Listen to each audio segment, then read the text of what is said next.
O Património Cultural IP e a Direção-Geral das Artes dão-vos as boas-vindas ao evento final do Programa Cultura dos EEA Grants. Durante os próximos For the next 2 days, we will be speaking about the impacts about the revitalization of the coast heritage and low-density areas financed by the financial mechanism that now ends. We celebrate 4 projects, 4 years of initiatives and results that make the difference in several areas of the country. We meet program operators, program partners, project promoters, national partners, and partners from Norway, Iceland, and Liechtenstein. Lisbon is until tomorrow at the Center of Europe. To start the opening session, we invite João Soalheiro, President of the Board of Directors of Cultural Heritage, operator of the Culture Program. Good morning.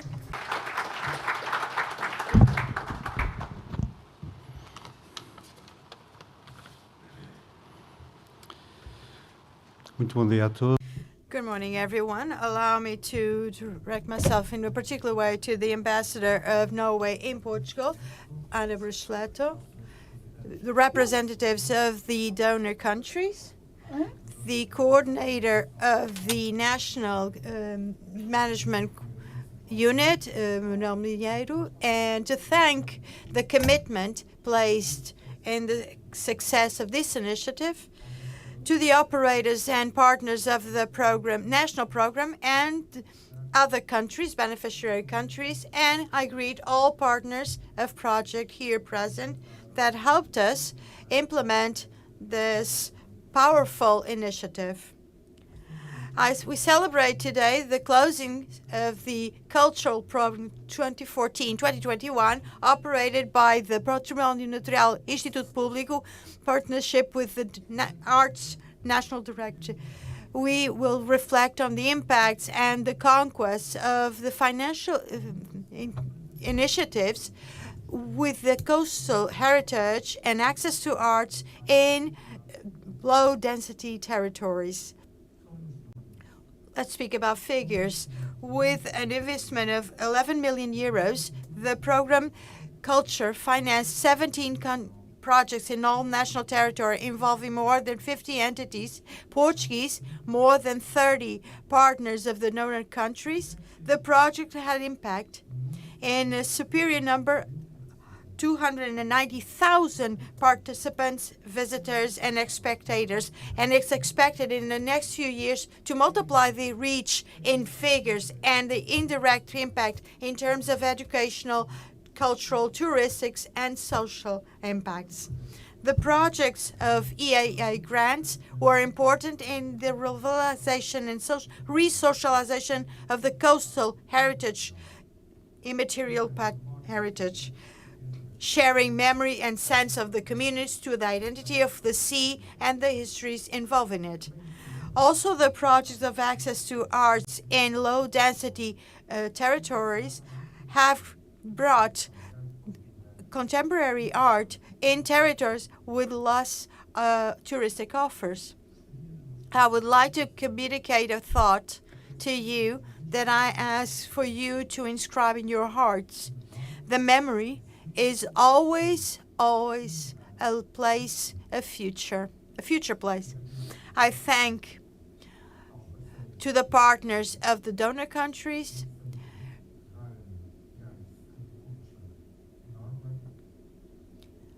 I also thank the bilateral initiatives that we developed with these entities that were essential to exchange experiences and the best practices in Portugal and in Norway. I thank a lot, and once again, to the National Management Unit, Doutora Mineiro. I will speak about you and your team a lot today.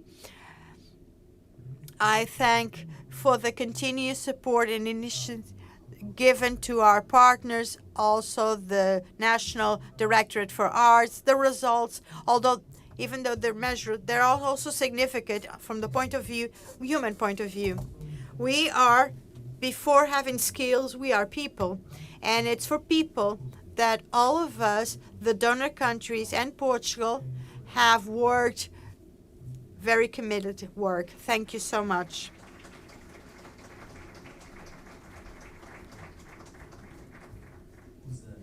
Now the floor is going to Anne Brusletto, Ambassador of Norway for Portugal.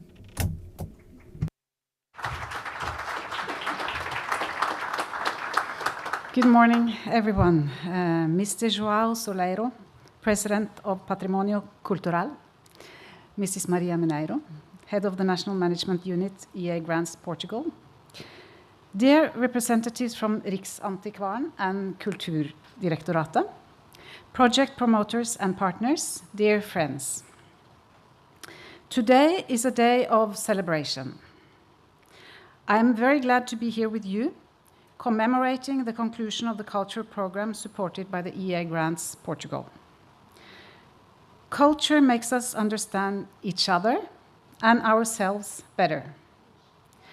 During the event today, we will learn about the impressive results from this program in two priority areas for the Norwegian and Portuguese governments. One, safeguarding and revitalizing coastal heritage. And two, promoting artistic creation outside of the urban areas. Indeed, to get here today, to conclude your projects and to achieve these results, most of you had to overcome immense hurdles. In 2020 and 2021, when most of your projects' activities were just starting, the COVID-19 pandemic limited all the public activities you had planned, as well as most of the initiatives for knowledge exchange between project partners. Then, in 2022, the brutal war of aggression by Russia on Ukraine increased the inflation rates and further disrupted global supply chains, resulting in higher costs for the projects. These events had very dire impacts, and I must commend all of you for your resilience and commitment to keeping your projects up and running, and ultimately for concluding them and reaching their objectives. Our embassy had the opportunity to connect with most of the supported projects and see firsthand what was achieved. Therefore, we are well aware that this program also contributed to reinforce the cultural bridges between Portugal and Norway that go far beyond our common maritime heritage and our common love for bacalhau. And we know that these bridges are still in use today, after the closure of the projects, and that many of you are already looking for future opportunities for cooperation. I know that this has also been a great experience for the Norwegian donor program partners, Riksantikvaren and Kulturdirektoratet, and for all the Norwegian institutions that have partnered with the Portuguese project promoters. To conclude, I want to give a word of appreciation to all of you, the NFP, with Maria and her team, the program operators, the FMO, the project promoters, and the donor country entities who have been involved with this program. You have overcome huge obstacles, you have achieved your goals, and you have created the conditions to further develop the culture sector in Portugal and cultural cooperation between our countries. For all that, thank you and congratulations. Parabéns e muito obrigada.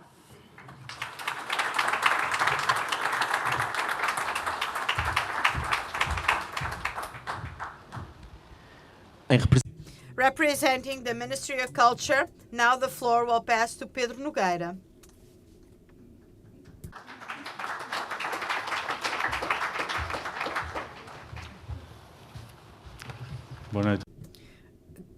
Good morning, everyone. For our benefit of our guests, we will pass to English. Of Culture, who due to unavoidable commitments could not be here in person. I would like to begin to warmly greeting everyone present, a special acknowledgement to the donor countries, partners, program operators, beneficiaries, and Her Excellency the Ambassadors to Norway, Anne Brusletto. Your presence here today highlights the importance of the collaboration between our countries and the positive impact of the EEA grants I've had in culture in Portugal. Throughout this cycle, the EU Grants Culture Program has been a vital driver of heritage preservation, artistic creation, and cultural accessibility. The project supported by these initiatives demonstrates how international cooperation can reach our cultural landscapes, strengthen our identity, and at the same time open doors to new forms of expression and innovation. Today we celebrate the achievements of this program, but we also look towards the future. As many of you know, negotiations are already underway for the new EU grants funding cycle, in which culture is expected to once again play a central role in this funding cycle. The renewed commitment reflects the recognition of culture as a key pillar for sustainable development, inclusion, and intercultural dialogue. The Ministry of Culture reaffirms its dedication and support this initiative, fostering new opportunities for collaboration. To all partners and beneficiaries, I extend my deepest gratitude for your dedication and hard work. May this closing ceremony mark the beginning of a new phase of cooperation. And thank you all, and I wish you all a wonderful event. Thank you.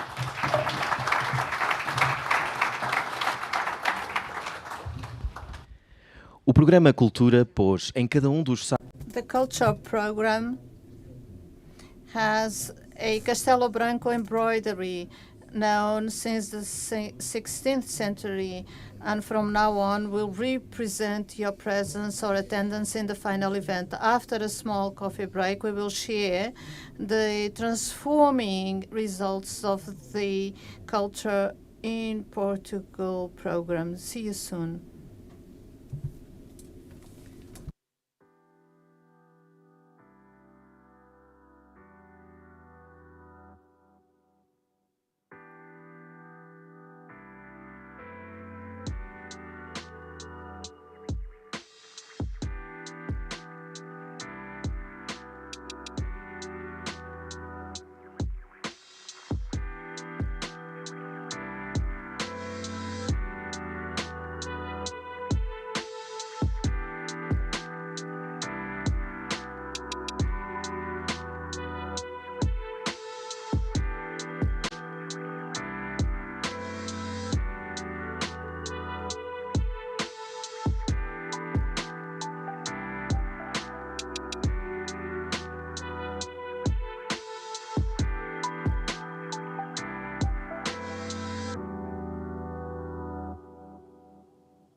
We are back at the final event of the culture program. The culture has the power to preserve memory, revitalize spaces and communities, and drive truly sustainable development. This is what the project supported by EEA Grants Culture Program show us. We welcome the moderator of the panel, Memory, Revitalization and Sustainable Development, Mrs. Paula Pinheiro.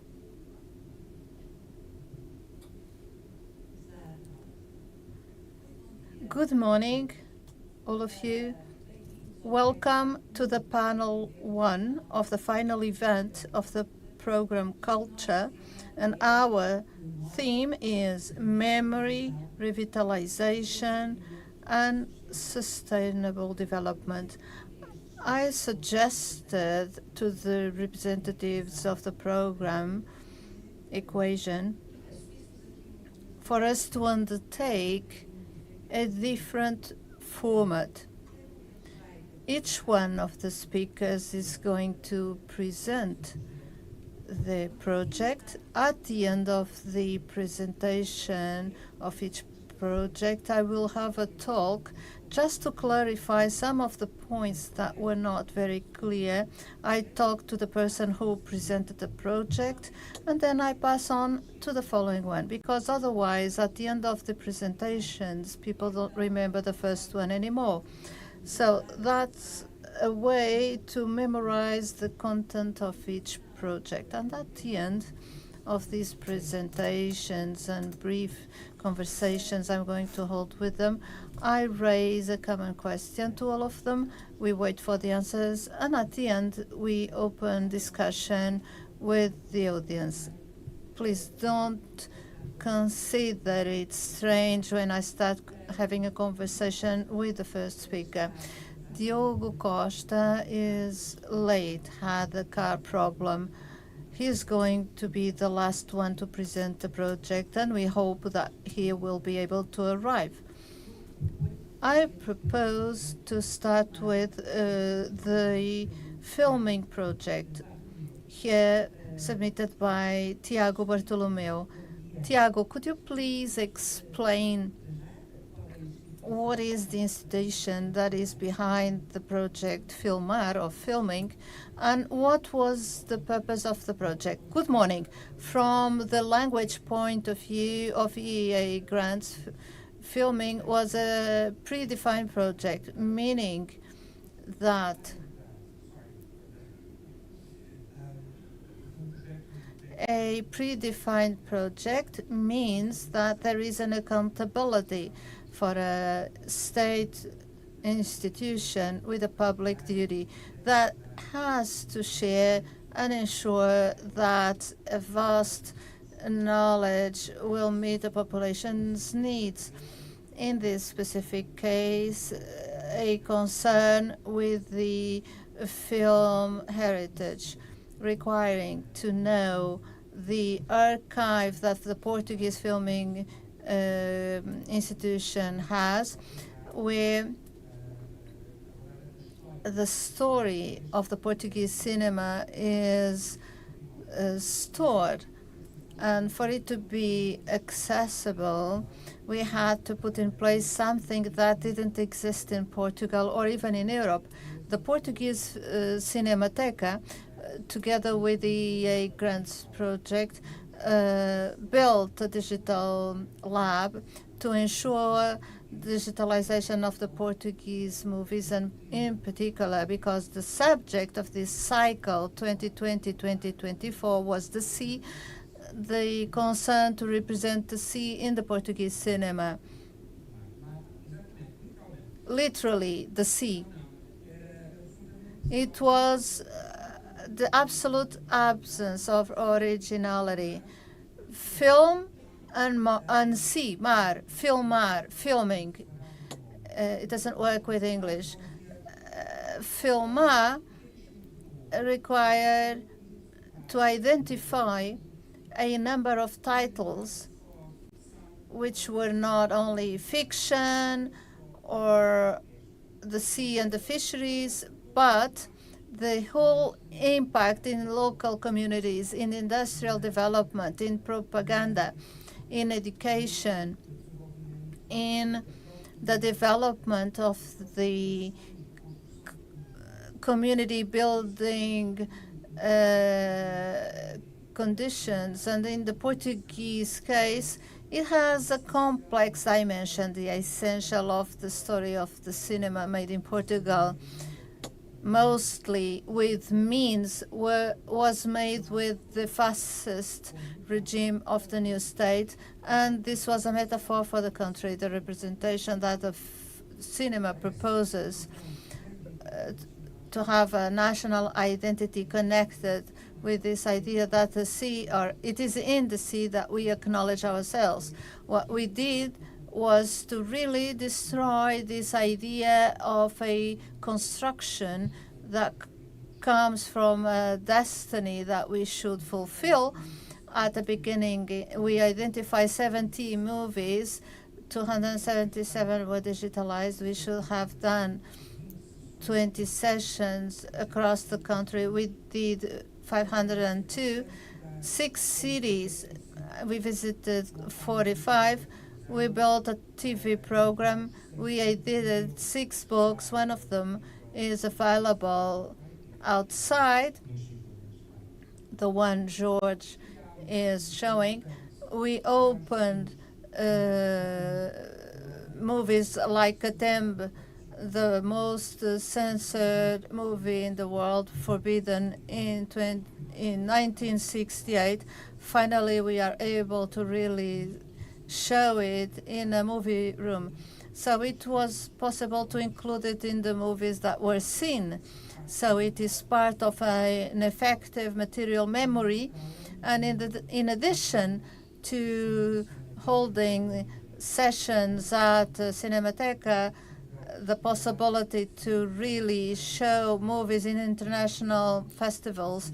We did training sessions with schools for children that didn't even come to a movie room. What we can do with the project to develop together with Oslo Cinemateca and in articulation with the National Library in Norway, was to really understand what are we speaking about when we speak about the sea as imagination matter. The sea was a project developed in a house having the mission to preserve and to disclose the memory of the cinema, allowing us to really find ourselves as a community living with this aggressive weight of fixation with which they didn't know how to deal with. The amount of books, the purpose was to have one, but since we already started, we did all these with a DVD in collaboration with EEA grants stakeholders. We did with those in the field. And we used what were the negative outcomes of the pandemic to the culture. And we decided to open the project to all of those that in the countries, in festivals, clubs, schools, national programs were working. And they would continue afterwards, and allowing us to open with the heritage movie for us to be able to show a movie of a professional like António de Macedo, allowing us to really start a movie with Raquel. For the first time, she was able to see her movies in a TV screen, in a movie screen, sorry. It was the first time she had this opportunity to have the experience that was Vilarinho das Furnas in a movie by António Campos in 1992, proving that the cinema exists because there are viewers who are contemporary of those who saw those movies for the first time. And we wanted to ask which movie or cinema, which memories and what ideas can we build from something that was imposed to us. And this is really a structure for our collective memory. Tiago, I am really done.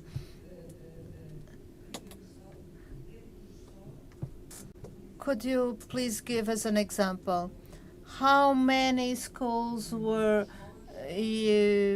have you planned? No school at all. And how many schools did you visit? 502 sessions. We foresaw 20. Fantastic. There is a question that maybe the answer is extensive to all of you. How long did this project take?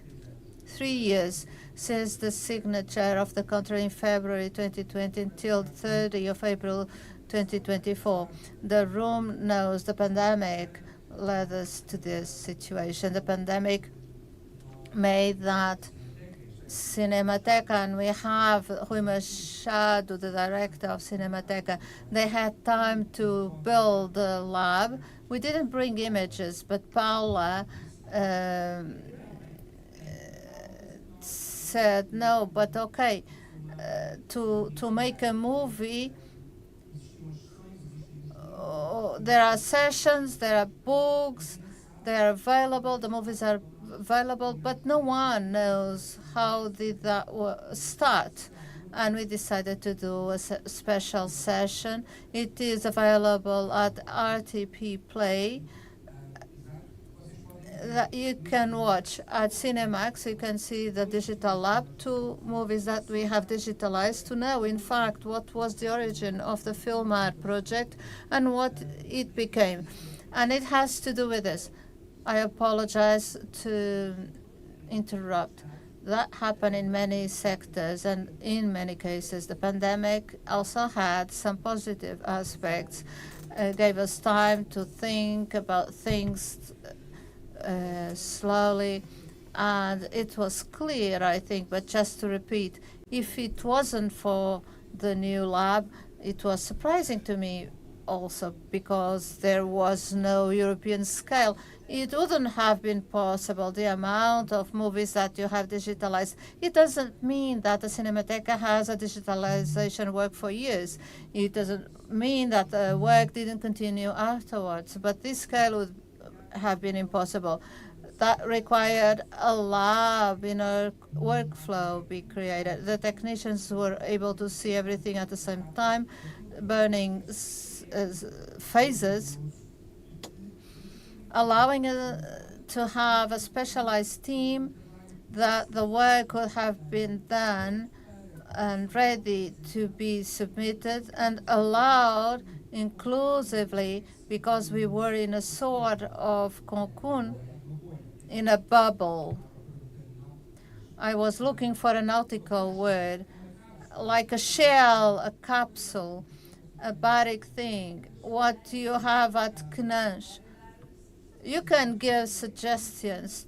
It allowed that this concentration in time and space of a team and in a lab that was designed. And we are speaking about things like discussing the color of the wall, allowing the lighting of a screen doesn't create an artificial color correction. What we see in movie today, they were tested in a lab, and then they can be showed in a movie room.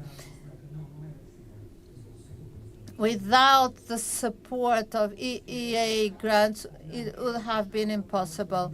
At this scale, with this organization, with this capacity to produce outcomes concentrated in one single unit, what we have is the externalization of services. The sound can be done on the one hand, and then that didn't exist. A PDP reason, the state understood that for them to really be able to fulfill its public mission, they had the need for Cinemateca to have these conditions. Without this support, it would have been impossible. And without the pandemic also, we wouldn't be able to put it in place. and with the collaborators of the project, allowing to really bring the project to the whole country. You are really welcome. You did a wonderful job. That means that we are going to have much more treasures digitalized. I know sometimes I have to knock at the door because you are the repository of a memory. When we speak about the movie, people think we are speaking about big productions, but not necessarily. Sometimes we have just images. I remember that I had to ask you through Cinematheque, of course, at the headquarters, images that were captured, just to give you an example, because I think it's useful for those who are here, by a police officer in a mine in a roca. So these are the only images known during the war, during the 40s. The police officer made a movie.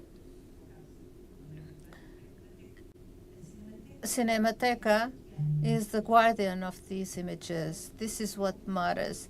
This is the type of thing that is so precious to produce with means, fiction, documentaries.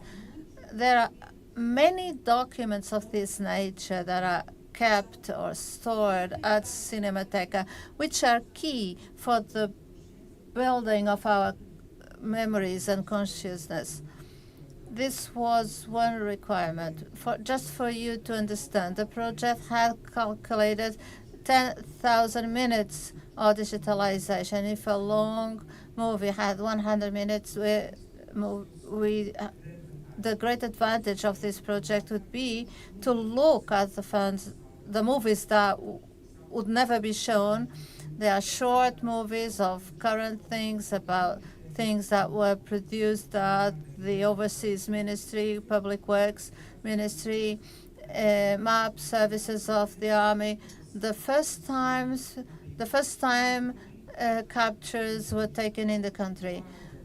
They have more than 180 movies digitalized by Filmar, which are precisely these images, the images of Portugal, allowing now the researchers to be able to finally recognize, and I give you an example. We found at the Norway National Library a movie produced in 1919 at Serra do Buceco. 1919, yes, just to underline. They didn't know that, I didn't know that a Norwegian producer had ever made a movie in 1919 in Portugal to make a movie about the Busaco Palace. It was the first time we understood what were the practices and the community rituals that for decades had been described. And we didn't have even an image. Busaco, yes. This movie was presented in Norway. They didn't know that Hans Berg, producer, had come to Portugal. We were able to identify because of the car, because that car didn't exist at that time in Portugal. Many examples we have in this digital page at Cinemateca. The movie made in Portugal is not only the fiction movie or long movies. Everything that was produced in Portugal since the movies arrived, in our case, in our relation with the images, moving images, to our relation, we missed these images. And mainly the work with the building of the lab, what is possible today is for the Cinemateca within the scope of other programs, namely funding programs such as the program Resilience, Recovery and Resilience program, PRR. Now they can really make an offer, and we will not only discover treasures, and we will raise the question why we didn't know about this. We know we know very well why we didn't know. Regarding instrumentalizations of Tiago, that Tiago was speaking about, it would be a long conversation for another occasion.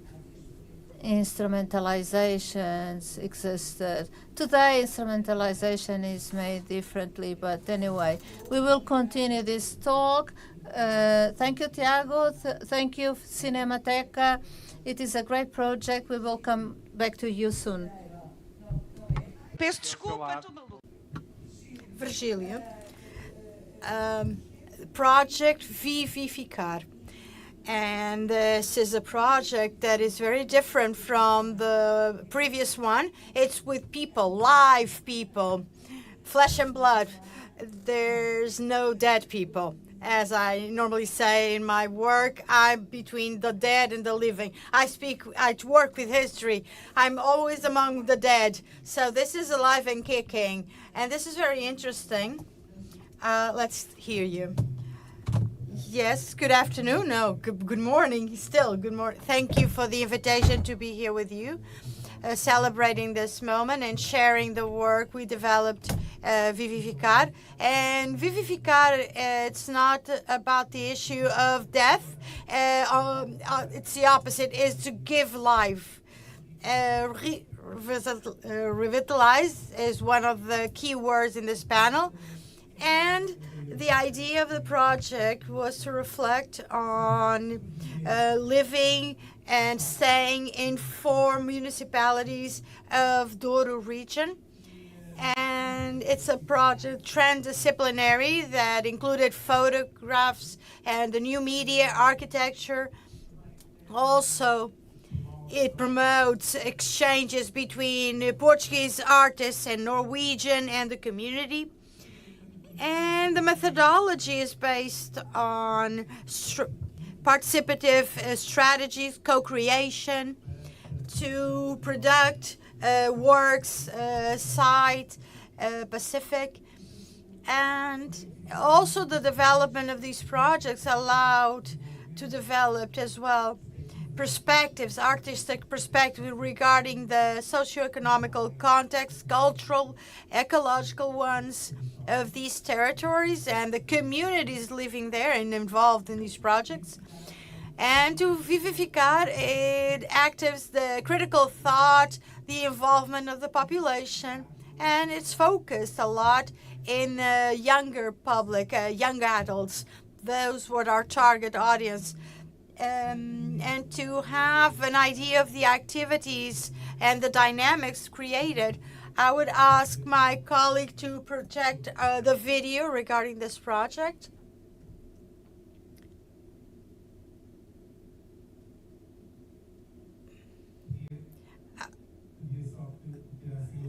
Could you just remove the sound, please? Or reduce it. And the Vivificar has a starting point. It has a principle at the debate on whether to speak on the movie on top of. I was saying that Vivificar has a principle that to understand and activate these territories of low density through art, it's mandatory, to us was mandatory, some dimensions that had in its matrix of the project and implementation of the same. And we are speaking of local habitat. It's a territorial approach. Listen to those who live there, and a sensitive approach to stay with those there. This idea of staying, a hospitable idea to learn how to live together, work with those who live there, a collaborative approach, inspire creativity, not just from the artistic residents, but a training course, the live workshops to reimagine and stimulate, and deliver tools to those that stay behind, for them to continue on in developing new projects, artistic ones and cultural ones, generative cultures. And this was, as I said, what fed us and allowed us to create this Vivificar matrix. In the center of the project is a model of artistic residences, immersive ones. This model we call live encounters. Each artist stayed in private homes, 12 artists, 12 private homes. In this case, 12 families that hosted these artists. These people, these families that hosted, we call them ambassadors. These ambassadors became the doorway to the community. It was an unknown territory for the artists. We are talking of not common people from the community that showed a lot of courage, a lot of generosity. We're speaking about a time of COVID.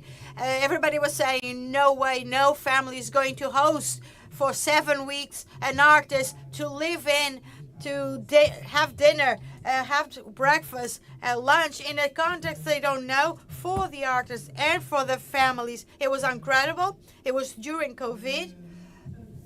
So this experience was a high-intensity experience that resulted in a lab, a social cultural lab, that was surprising for both parties. This intimacy with the local family was a strategy to facilitate the immersion of the artist in the local dynamic of the villages and the culture of that same village. Also, key figure that was in the project, and it was crucial. It was what we call the local mediators, selected through a summit that we launched in each municipality. That we're talking about residing young people that received professional help to be able to support and follow up the project, from the implementation of residences to the exhibits, to guided tours, to schools, etc. And therefore, this was the two great figures. And then the collaboration, negotiation, they were crucial for the project during the entire creative process. There was follow-up by a network of 4 specialists in visual arts. And each artist developed a project in collaboration, strict collaboration with the community, the people in the community where he was living. And in that last week of residence, the site-specific installations were produced, many times going to materials or using materials whenever possible. Reusing materials. I did not understand that part. Was set up, the pieces resulting, the materials used for a wide screen. We had found wood in the municipality shipyards that were available, and we reused them. Those communication structures were platforms. They were set up in one place and then deassembled and assembled again. The canvas that we were using, the deformation, they were donated by local craftsmen to use, even boats, to make boats. So in that sense, it was very educational for the local community. The sustainability of the housing, they did not stay in hotels, or the local touristic places. No, they were hosted in family homes. So all that thinking about the dimension of sustainability from the point of view whether social, economic, was very present throughout the process.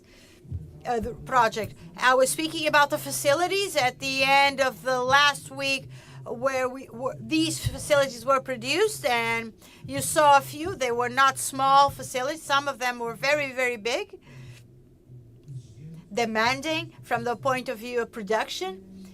And also another issue that was very present was activating spaces that were abandoned.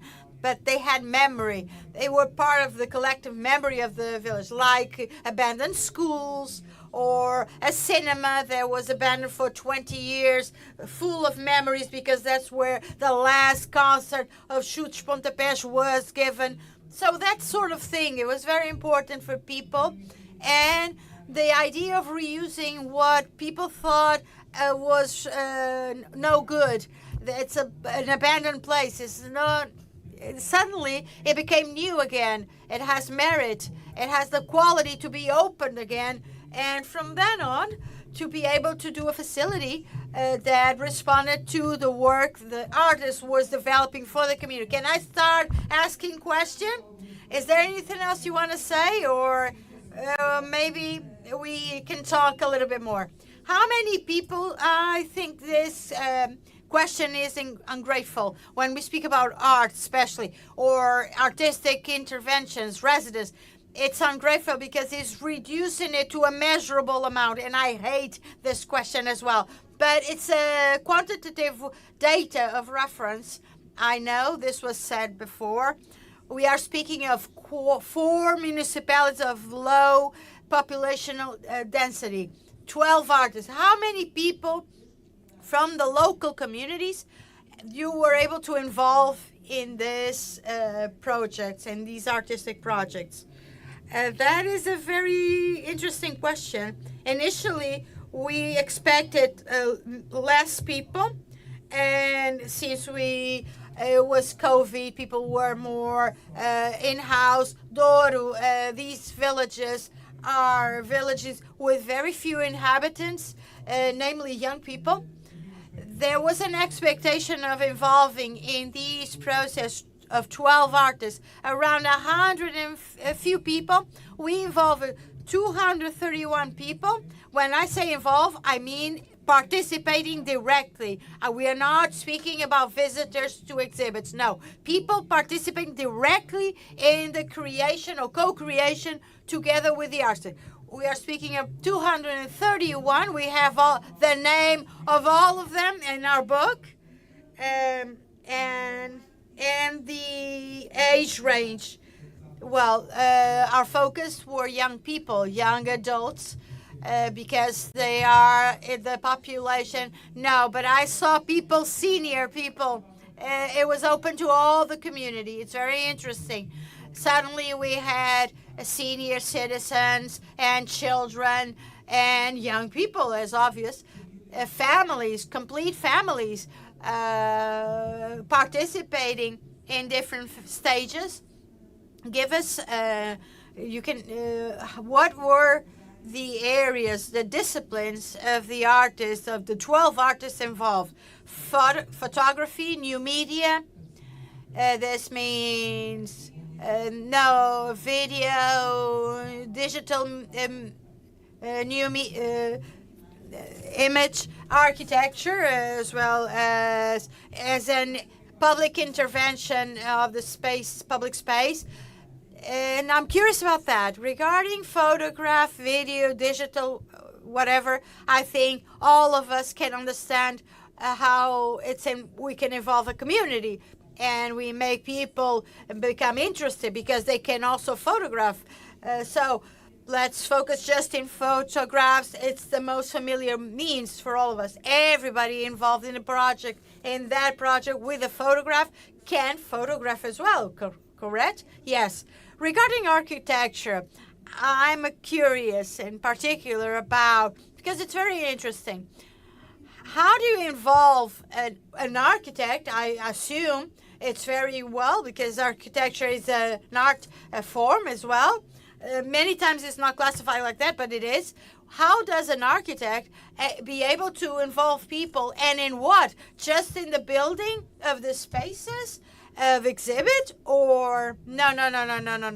No, it wasn't in the building, in the construction. It was more in thinking the public space, the territory, going to and fro, recognizing, acknowledge the heritage there, activating certain zones, areas that maybe were not considered before or by the population, but with the heritage value. So it was give a new look regarding the buildings, the territory, and the exercise was that it was going to and fro, seeing the space without declaring the others. It could have important consequences, namely in the exercise of an aware citizenship, more enlightened.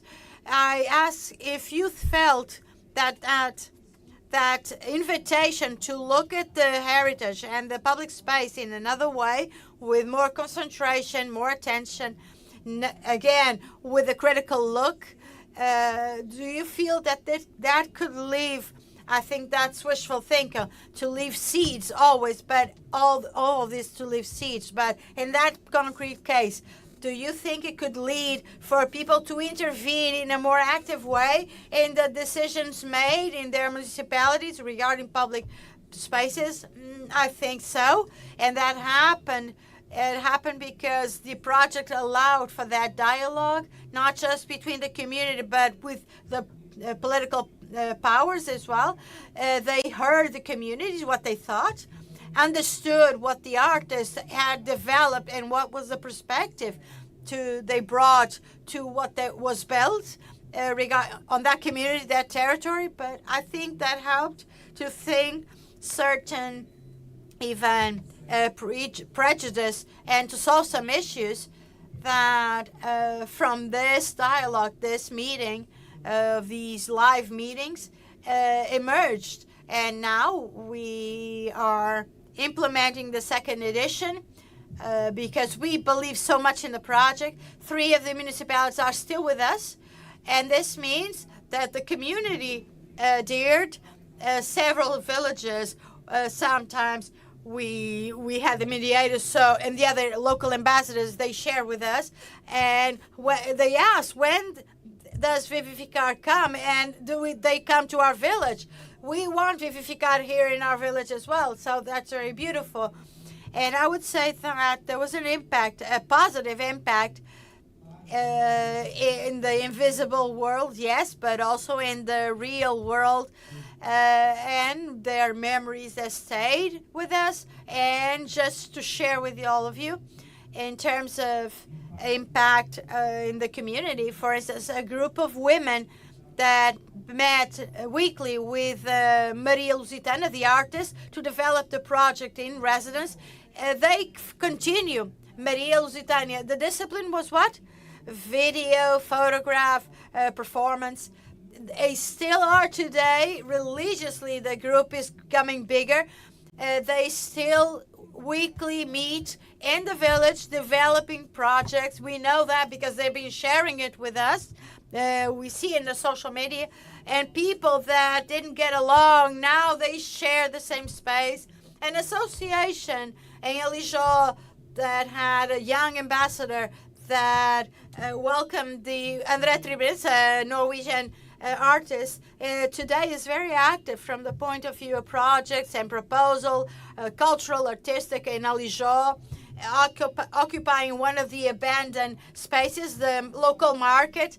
And there's several. There was a Norwegian artist that just bought a house in Meda in the community where he was working because it was so special to him, that experience of being hosted by those people. And we're speaking of Poço do Canto, and it's a very remote area, totally remote.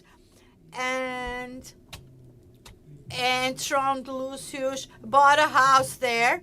And I think that shows a lot the impact for the artist, for the community, and the political powers. We feel that there was a meeting, and it's very much alive. Thank you, fantastic, congratulations, and continue because it's visible. The seeds are flourishing already. Ana Catarina Souza, it's your turn. Project Water World.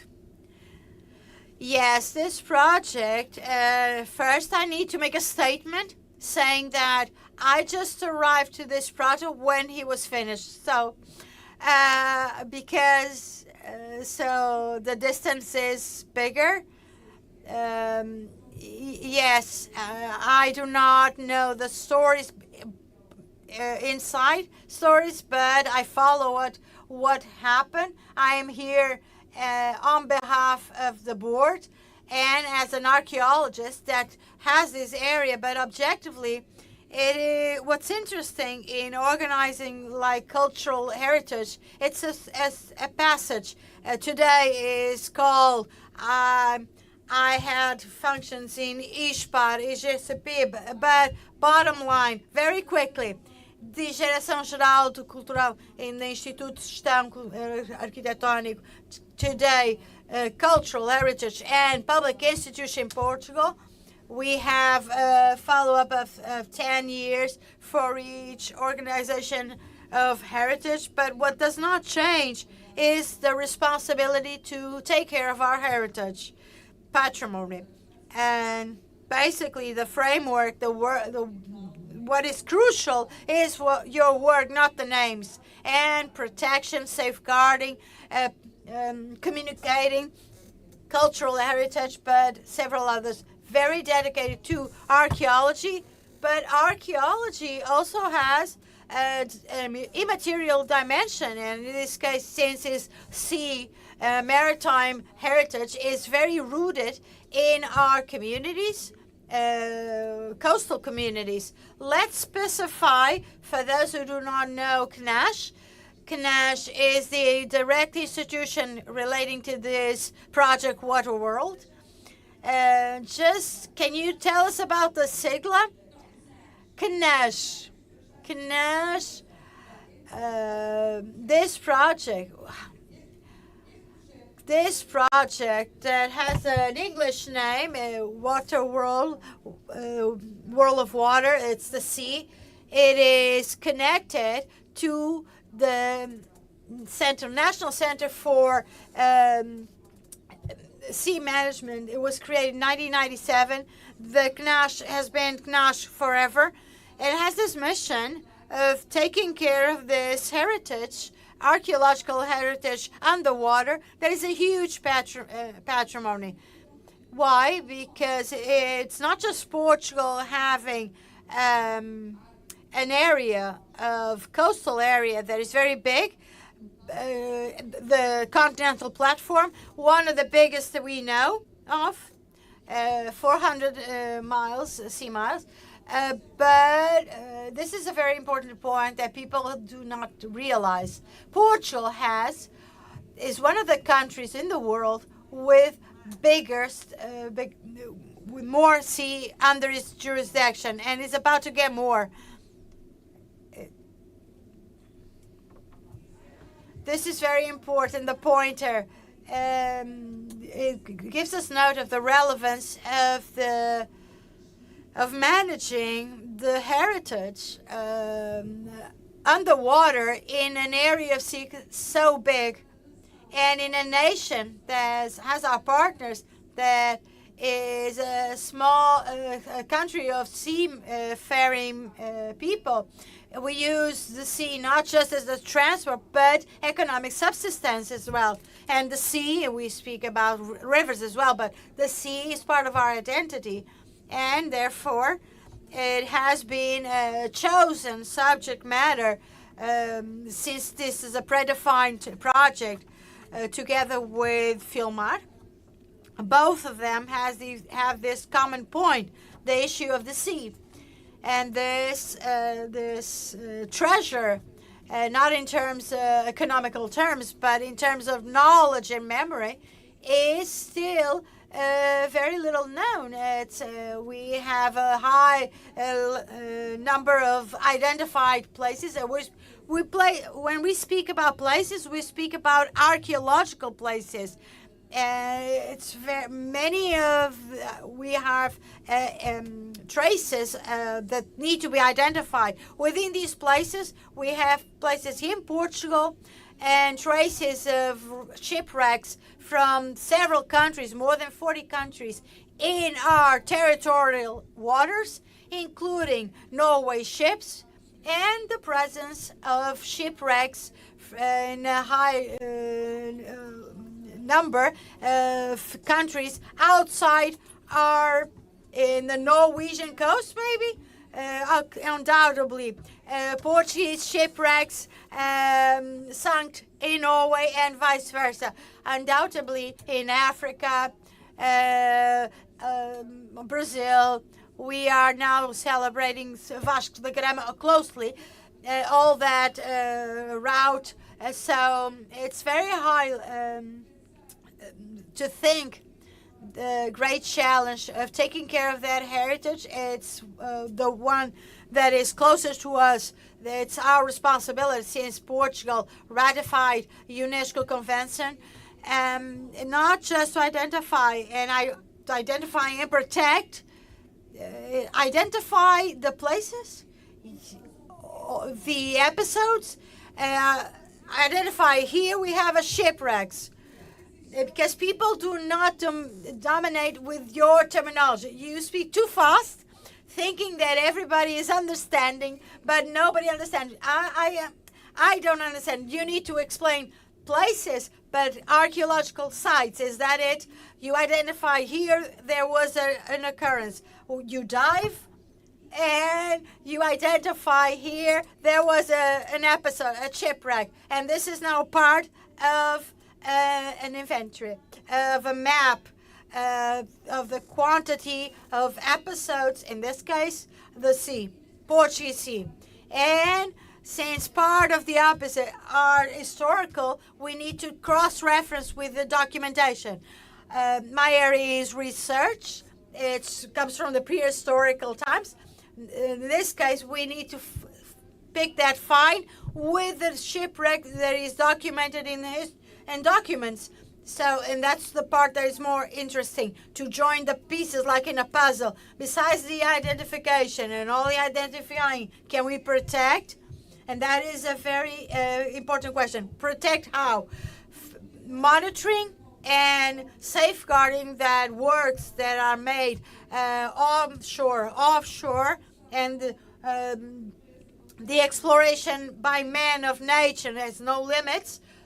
So safeguarding that site in order not to have intervention. Then to see the conservation, Katarina, people like that are not going to be able to understand. Protect how? You try to stop people from going there. That's the fishermen or treasure hunters, but that's the most romanticized. It's more frequent than you think. It's forbidden. I learned that from Knesh. Treasure hunters are forbidden, are banned by law. Doesn't mean that it doesn't happen still, but how do you protect heritage underwater? How do you ensure? Let's forget the hunters. Let's think about other types of intervention. I thought protection had to do, because I learned it from Knesh, that had to do with registration, photograph, film, video, documentation of the site. In reality, the best thing that can happen to a site underwater is to stay underwater. The moment it's brought up, it starts in a process of degradation, and the conservation team, this is an archaeology project, but also conservation and restoration, because we have safeguarding Knash, a huge set of assets, archaeological assets that were recovered in decades of research, and the moment they are brought from the water, they need to be restored. It's very interesting to go to Knash. For those of you who don't know, we're talking about tanks and tanks of many of these pieces because they need to be underwater, liquid. If they're not in water, they start or a conservation process. I have the team of Knash here in the room, and I greet them.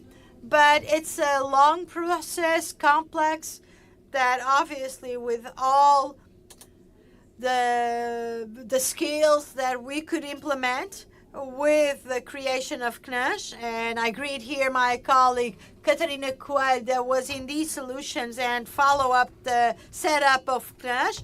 CNASH has been around since 97, and heritage goes from institution to institution. The current CNASH that Paula knows has equipment, facilities, and teams that could or can make more than 20,000 assets that we have in Nash go from the tanks, the water tanks, to public viewing, to the museum. We still need a museum for people to view the pieces. The labs, CNASH, is a working space. It's not to be visited, although we are able to do it. Tell me something. Either you speak or we read. The archaeologists are here to speak. You either speak or you read the text. This is typical from archaeologists. Ouvimos ou lemos. Bom, mas o que... But what I was saying, just to understand one thing, Catarina, what makes difference CNASH from the project Water World? That's what I was explaining or trying to. This has been more a dialogue and not exactly a presentation. Well, this project is not CNASH, but what is the goal? It's to have a new approach because it's a challenge. It's a recent one. If archaeology is a recent, there's underwater archaeology even more recent. There's very few underwater archaeologists, very few curators, and as a part of the archaeology, there has other institutions on land that make archaeology on land, whether it's local or central administration and university. In the case of underwater archaeology, it's restricted to CNASH. There's nowhere else. So the idea of this project was to transform, to give an input of this area that has so much potential in terms of research, future fruition, of development, on the economic, touristic nature, and to build up, give capabilities, and to give a leap forward. That is a leap that we know the pathway is long. We know this area in terms of acting. It's very, very recent. So we had, now I need to say what was in the project. We wanted to give capacity and to support training in this area because it's good to have more and more researchers, archaeology, curators to have these skills because they are very few, the ones that exist. Develop practice of conservation, of monitoring this heritage, underwater heritage. The challenges to conserving this heritage are huge, not just because the spaces, underwater spaces are very frequent. We have climate changes. Last week we had a workshop with our bilateral partners, currents, etc., and try to bring together these points, these episodes, in an effective comprehension of what is the sea landscape. And the objective of everything we do in heritage is to protect, register, study, and then communicate publicly. And it's very difficult for archaeology to, not just because our language is very closed, but the less we know, the more difficult it is to have a narrative.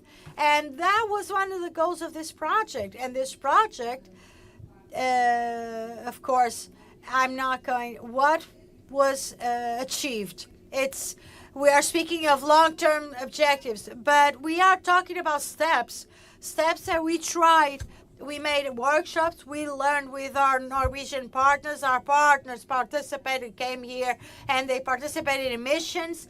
That part of the exchange with the donor countries, Norway, it's very important. Also, the creation of jobs. One is very important to increase, not just in CNUS, but in other museums. They have that calling, like Portimão Museum, that to have more curators, more archaeologists with those skills, it's very important. And the learning new methodologies of registration from the spoils that we have already and the other materials. That is one of the skills, the competences of this project. Technology is always changing, and the training, giving capabilities. It's a step in construction.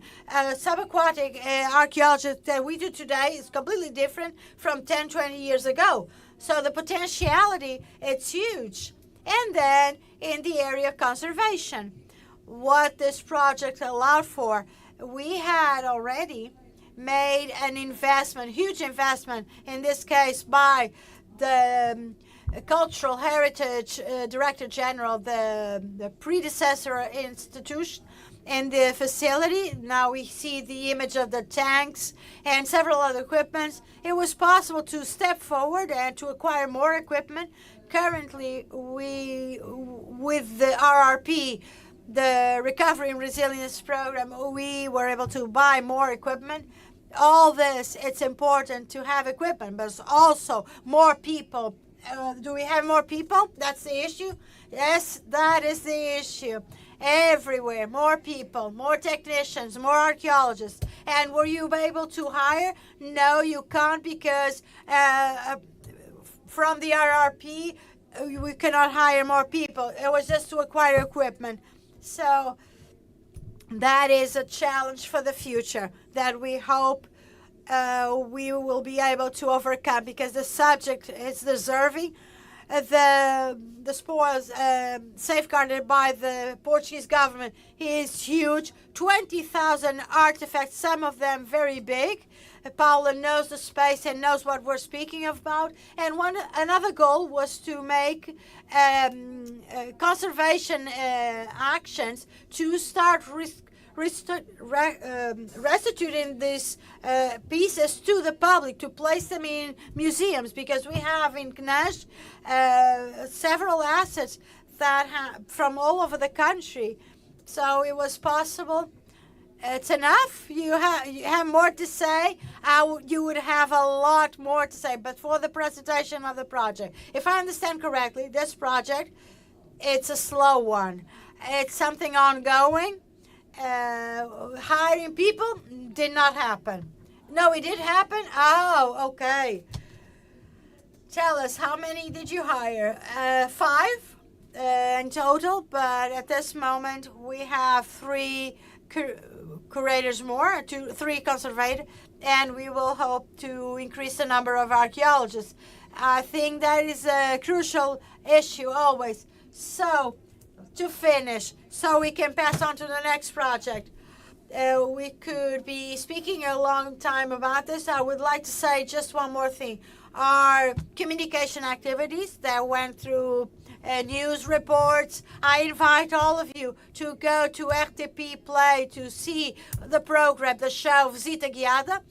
Was dedicated to CNUS. That was so important to communicate, because this subject, and we know, those that know CNUS and the potentials of underwater archaeology understand that this is a design for those in policies of culture and heritage, and that it is society, when they know about us and realize, they are fascinated. But I understand that this archaeologists, as other professionals, do not have to have great skills in communicating, but it's very important. It should be part of the curricula, the capability to explain what we do, because if the community does not understand what you are doing, it stops being a priority. You stop having an importance. You need to explain to the community the relevance of what you do. If you're not able to do that, I'm very proud when the the amendment in 2014 of archaeological works with Catarina Coelho, and we were able to place an item that was not included up until then. An archaeological site work has to have mandatory a component of communication to the public, non-specialized public, because, and that is already foreseen. Great. Thank you, Catarina. Everybody will understand archaeologists and what they do. It will be very, very clear. You will have a lot more people in CNA, more people interested. I'm joking, but I'm serious at the same time. I hope so, and I hope this was the beginning of an investment, because that's what we're talking about. An investment in an area that is overlooked, is more than the sea. In the case of Portugal, it's a lot more than just an instrument of manipulation of our imagination, our history, of the narratives regarding our past. It's a resource, the biggest resource this country has besides the people. Passar ao projeto Now, Coastal Memory Fort Project by João Serra. João, the floor is yours.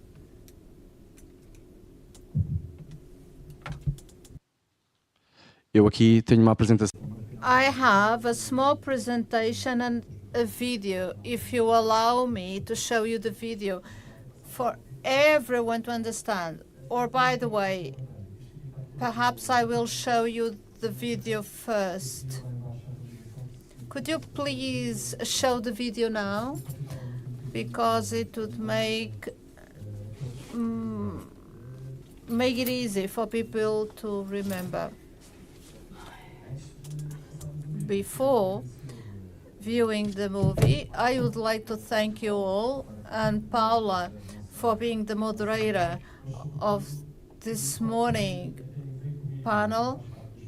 And now, could you please raise the hand, those who work in the project, just for you to know who is working. And my first comment would be, this is a project made by people, for people, and is a requirement that started with the community. Sometimes we require things to the ministries, and suddenly we are in the city hall and we are bombarded for us to be able to do something for the community. And this community, represented by Vanessa, by Olivia, by Sylvia, who are members of our council, they and the community force us to have a unique project. And I will continue to talk to you after this 2-minute movie. Esta é a parte mais material da. This is the material part of the design, and then I will speak about the immaterial part.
I would say this is really epic because 50 years later we were able to bring to light what was the project that once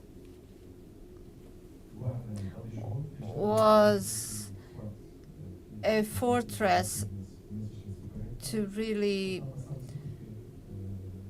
keep Lisbon safe. We are very happy with EEA grants and with the help from the Heritage Division. This idea is an idea of everyone, namely an idea by those citizens who live in the region.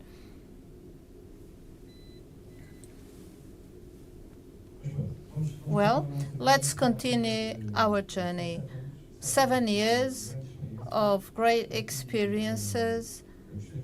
I really enjoyed when Paula said, could you please tell me what did you do? What is the objective? The priority was as follows, what you saw, to recover and requalify the fortress, to give it a new function.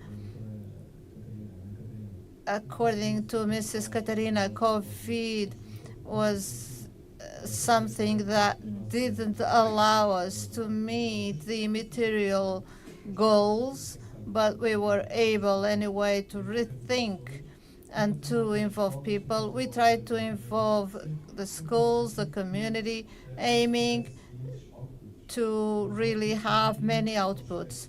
The outputs today are the seeds. Seeds make us have more projects happening. The project has a PhD of a place where the archaeological charter is being made thanks to the fortress. I call it a spin-off because we have many spin-offs around the subject. This team is working already for 7 years, not only in this project, but also in other spin-offs projects. But mainly, it has been a pleasant experience because this was the unique project. It is a multiplying project. It was first multiplying and then demultiplying projects. We have someone from Oslo University that on the 19 August 78, when the Wellington troops are going to disembark and walk till Vilmeiro, where the first Napoleon defeat happened. This was a very interesting project. 250 army until they were defeated. They started walking, but then they were defeated. In 2019, we were able to win the French with a beautiful goal. Having said this, this part has been difficult to materialize. Paula was saying, and very well, that this was the center, but then we have some other projects. It's at risk, it's true.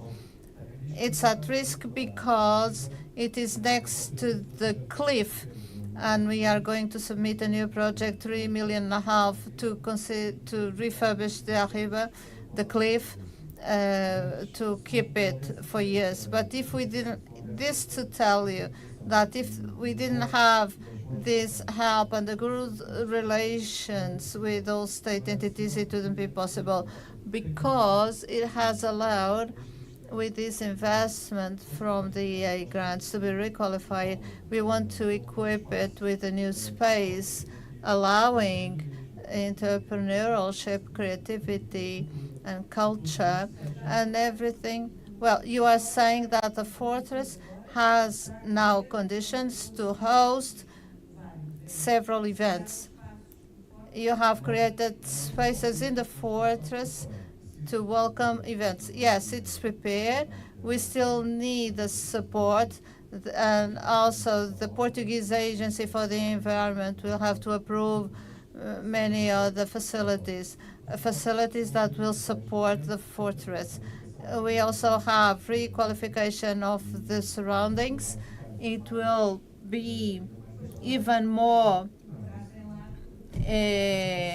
well in place. It's good to keep the rock to avoid it to collapse. This visualization allow you to understand where it is located. All the partners, I have to personally thank them all. The Lourinhã Historic Center of Studies, LENEC, which made very good studies, Northern Museum and the Oslo University, they were really awesome in this project.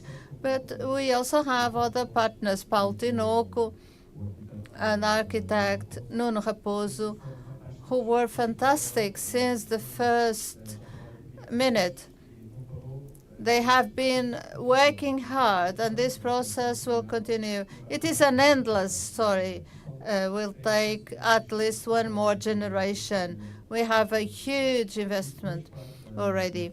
And then the fantastic team of Significat that were with us since the beginning in applying to the project. The fortress comes from this concept of people.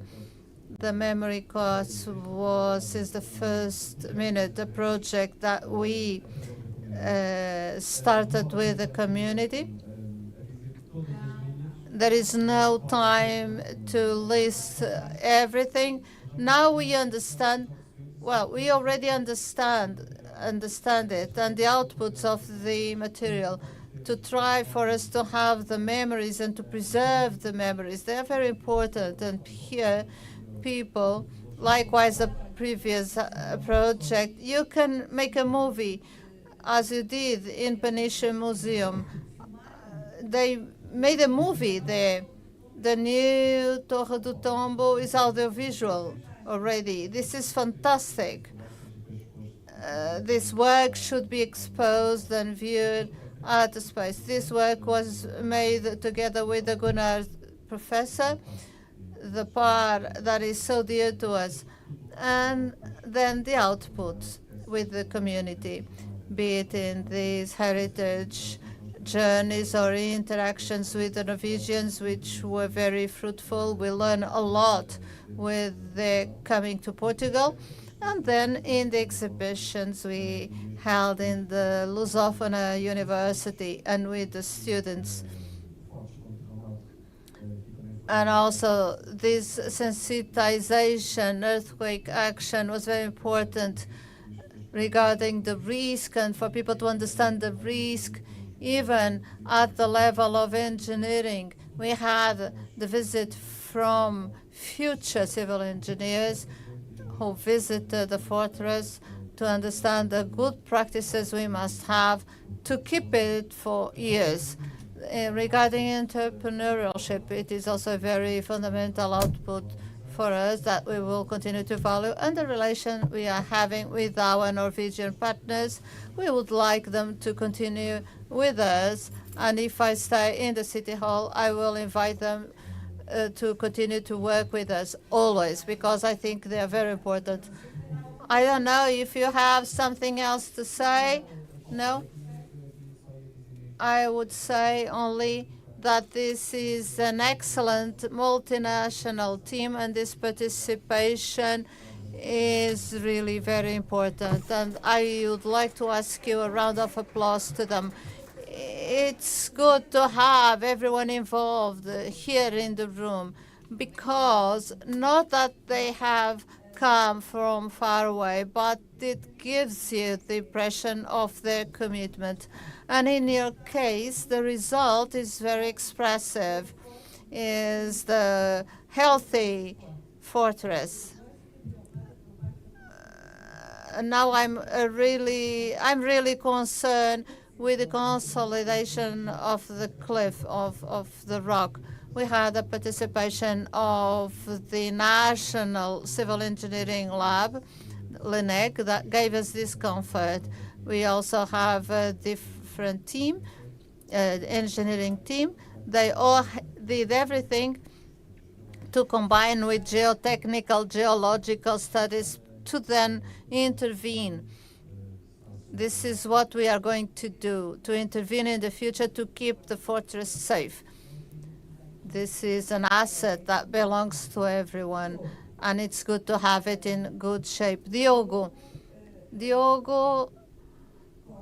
Costa is here for the project Shipyard Museum at Porto Brandão. Is it connected? Yes. Before anything else, it is a pleasure to meet you. I would like to start with Thanksgiving, to thank the former DGPC, the current Cultural Heritage IP. They were really key in supporting and helping to overcome all the difficulties. We had many difficulties anyway, namely given the COVID pandemic, because we are also a private entity outside. We are a company, so we are not so in line with other projects, with the difficulties that this lead to, such as public procurement and things that made the project to be delayed. But I would like to thank the Cultural Heritage Unit for their support. The museum shipyard at Porto Brandão, it is the oldest sloping shipyard. It is with the boats going to that slope. It is the oldest shipyard in the country, 1865, dates back to 1865, with mechanical steam means, because the former boats were already built in a slope with mechanical means. And we were able to have the concession of the space. It's a public space that belongs to the Portuguese state. Yes, the work is made in public heritage. In Lisbon Port, we were able to have the concession that belongs to the state. What happens? We identify, because we are from there, we identify the location. We have traditional boats or vessels. That's the reason. What was your previous activity? Maritime and touristic vessels, another reality. And this is connected. I didn't understand why you were interested in the slope design. So you were operated. We were able to have the operation without EEA grants, using our own investment, and then we applied with those who wanted to destroy that, to build the marine. Being an historic site, we were able to bring it to the City Hall public discussion. At the time, it was being classified, but the aim was to protect the heritage site. I would say that I think this is really very important, because we are at the beginning of the project. If I understand well, you, and I suppose not alone, you had a very clear idea that historic heritage equals economic added value. This is a very important piece of data, because in cultural activities, it is important to understand why this is a good business, because many people don't understand it that way. There is a need to know how to sell, but the investment in this specific case in cultural heritage, because it is a material piece, yes, the vessels and the shipyard itself, yes, it's real estate, it's an asset. I mean, material. It's a material thing. We started the project in 2016, and I thought that how in Lisbon we don't have any memory of that, and my partner and I, we didn't have memory of that. How we have traditional vessels in Aveiro, in Porto. They are imitations, by the way, to be really exploited in tourism. And in Lisbon, we didn't have anything. We started in 2016. We started to look for Lisbon shipyards and vessels. We have many, many types of vessels, many different types of vessels in the Tagus river mouth. And then we found, once we have this knowledge, I go home and I see pictures. I was blind. I couldn't understand what it was. Only when I understood what was a traditional vessel. I am interested in a business. You were after traditional vessels, originals or copies? Originals. Let me tell you, we started to look for them. We went to Viana do Castelo, to a shipyard, to have a replica of a vessel, and we found out the last Tagus River shipyard. And when we got there, we asked, is it possible to build a traditional vessel? And he said, there is no need because I have one and I can sell it. It has a story. The man cried when he sold the vessel. It took a long time until we were able to buy that. It was built by his father. Traditional vessels, the construction of the bridge killed the traditional vessels construction.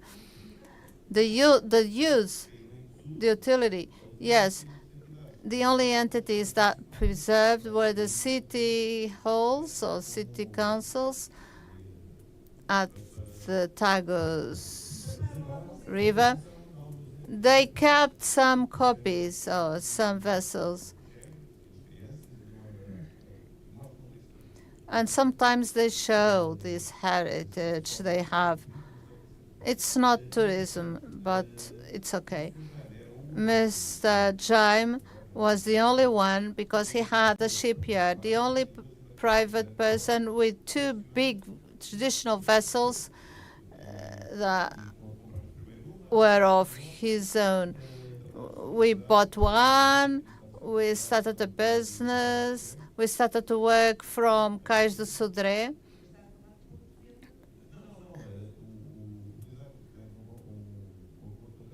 We made an agreement with Transtejo. We had a selling point there to do regular trips. And that activity was very good, started to grow. And currently we are at Terreiro do Passo. Just to tell you that traditional vessels declined. Many were sold to foreigners, and our boat had been built by Jaime's father, and it was sold to a Dutch who was traveling across the globe. We have a picture at Azores Jatapitas, traveling the Amazonas River in Brazil. He came back. The vessel was destroyed because it required ongoing maintenance work, and the vessel started to be destroyed. Mr. Jaime bought the boat or the vessels to the Dutch for €1. Now he started to recover the vessel, and when we got there, the vessel was ready. We bought it in 2016. They had finished the refurbishing of it in 2014, and it dates to 47. It's a 19th century. No one knows the real date, but we understood because they were using wood nails. We are not quite sure the date, but it's back to the 16th century given the wooden nails. The man is 72 years old. He's always saying that he wants to close the shipyard. Porto Brandão shipyard aims to give continuity to this memory, to recover, to rebuild traditional painting and installation. My question is as follows. Museum shipyard means is a living museum. It's a living museum. And inside you have professors and masters. We have a carpenter master, an academy. We have 2 trainees that went to Norway. We had an interchange program between 2 shipyards. I have to accelerate. This is where we work currently, allowing us to have access to 98% of our clients are foreigners.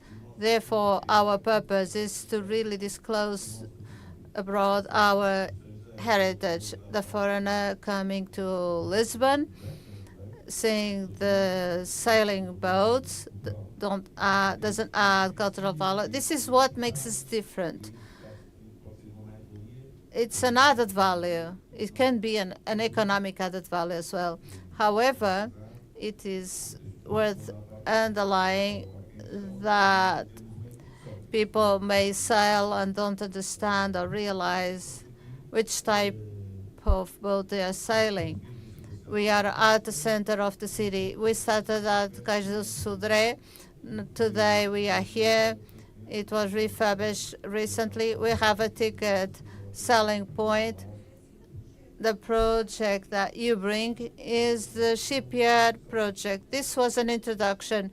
Since you made the introduction, we already know the Master Jaime, the diversity of ships. All of them are registered in the Tagus maritime record. We have 2 different vessels. Here we have Álvaro Velho, a fishing boat used in the Tagus River that was eliminated by the King Charles. He was a scientist, by the way. He excluded. It was a dragging boat. Meanwhile, Barreiro City Hall made this order to Jaime to do a copy of this vessel, and the vessel was not being used, and now we operate the vessel. This is the route, the interest points in Portugal. Let's go to the shipyard. The aim was to show you Porto Brandão. Our focus is that traditional ships should be the image of the city as before. Since it takes time, we decided to build ships like Well, Porto Brandão shipyard, a picture from 1865, cultural coastal heritage, immaterial heritage, the know-how. Jaime is there? No, he is not there. Who is teaching? We have a master professor there. But anyway, we have an excellent relationship with Jaime. These are our national partners. We recovered 2 ships from the Naval Maritime Museum. One of them is Norwegian. I don't know if I have images. The Almada Archaeology Center made a study about the fishing techniques in the Tagus River, and a study about the traditional vessels in this river mouth. Life Shaker is an association from Monte da Camparica social neighborhoods, people that we will really conquest to continue naval construction. It's difficult to have manpower. In Portugal, people don't give it much credit. I have a sea carpenter who went to the US. We must have a market. This is working for how long? During the project was working, then we had an handicap on procurement and COVID. Procurement and COVID delayed the construction of the shipyard. There was a considerable delay. Some investors in the area gave us a warehouse. We are continuing the activity for us to be able to continue. Unless you have something that you consider important, I think we already understand. And what is clear, and for those who didn't think about it, there is a huge potential. The aim is really to be able to capture good professors or master or people who wish to learn this art now with a new purpose, not for fishing, but for transportation with a touristic purpose. I don't understand why we don't have more shipyards in Portugal, but our coastline is really sharp. It's very interesting to see how this can be the beginning of something very important to all of us. Just a note to finish. Partner shipyards in Norway. In Norway, this works. We had some inspirations in their work. Namely, we did a partnership with Rishake, the former RACAP. It is a very interesting example. We went to Caxias jail. The aim was to bring tools. In jails, we have some limitations. I don't think it's a good idea to bring tools there. They would produce China, and there were some problems. No, they learn how to produce, but one of the prisoners who is already free visited us. The idea was to give them training so that they could be inserted in society when they leave jail. So just to tell you, they visited us. As you can see in the picture, we have a picture from 65 and 47. Please don't tell us everyone who visited here. No, our students are here visiting the shipyard in Norway. This is really very interesting. There is an interchange program that we aim to keep. We were visited by them and we visit them. They are really more advanced than Portugal in shipyards, and they preserve. Norway has something we don't have. What is it? How can I say this in American language? The state budget for culture is always small, and rich countries can afford. Well, it's not a financial reason always. Thank you very much. I think we have understood. Thank you so much. George Andrade. Project Campilhas International. I want to hear you from the beginning, from the start. It took you some time to get here, but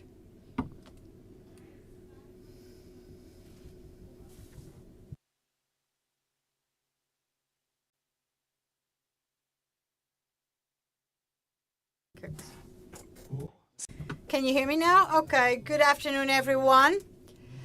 I'm Jorge Andrade, and I'm the artistic director of a theater company. Theater in majority, but we have other activities, namely artistic residence for national and international artists. And we have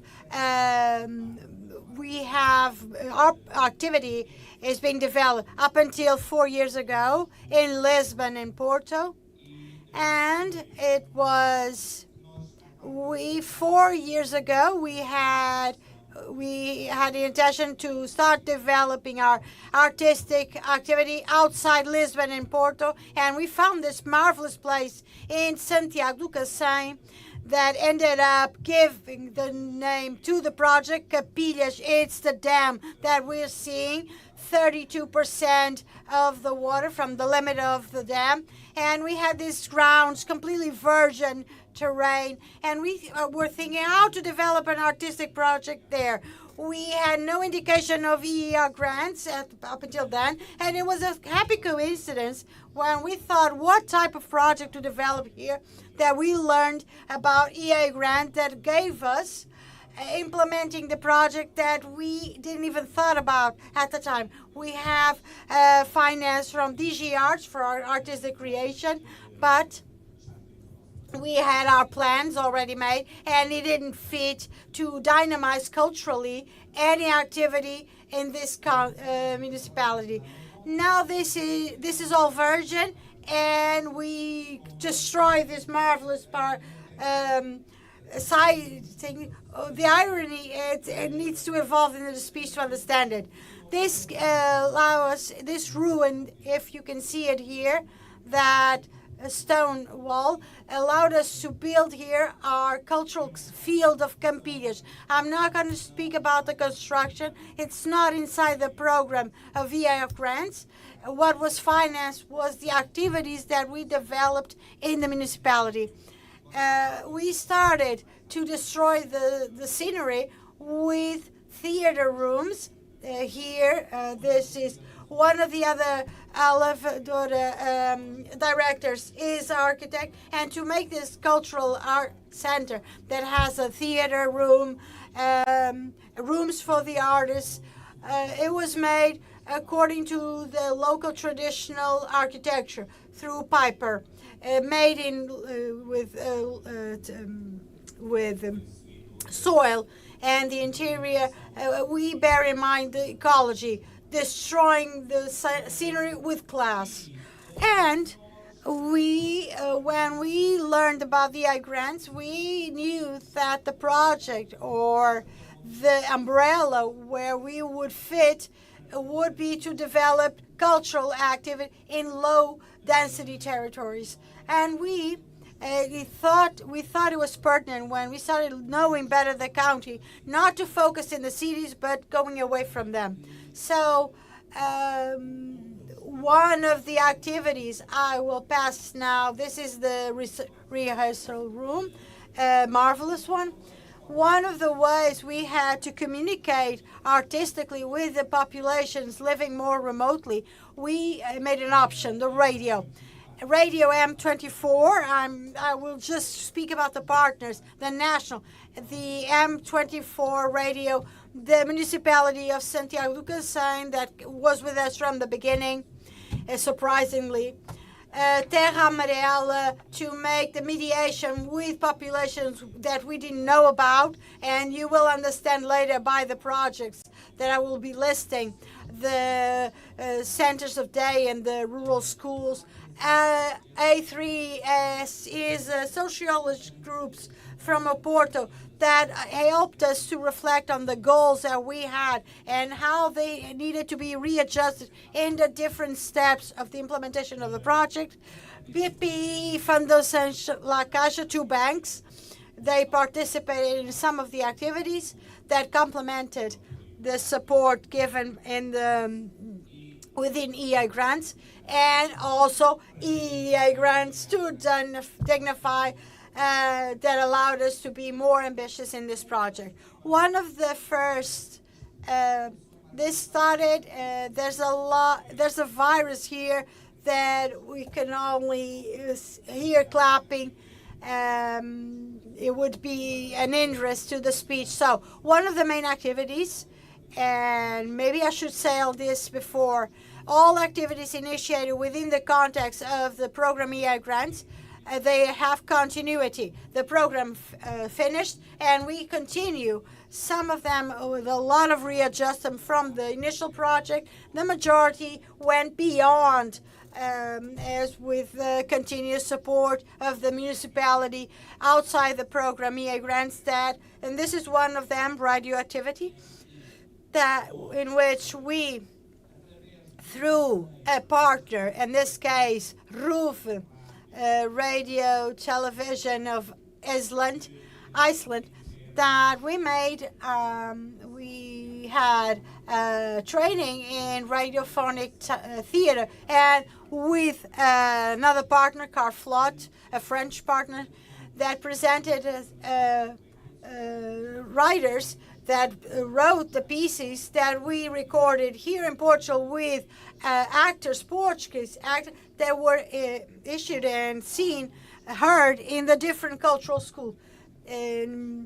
With sound, it's more fun, but, well, it will break the speech. So we worked initially with 5 schools, and what happened was every month we issued a radiophonic piece. The kids were the actors. Now they would hear the pieces, the radio pieces, in the context, the school. It was mandatory, yes. We didn't have to force them a lot, but yes, it was mandatory for them. We debated before the school year started with the different groups, and one of the things that made us happy is that all these activities within the schools is not within the scope of outside the school. No, the teachers were made question. They were present when we developed these activities. What I was saying, we presented a piece, a theater per month.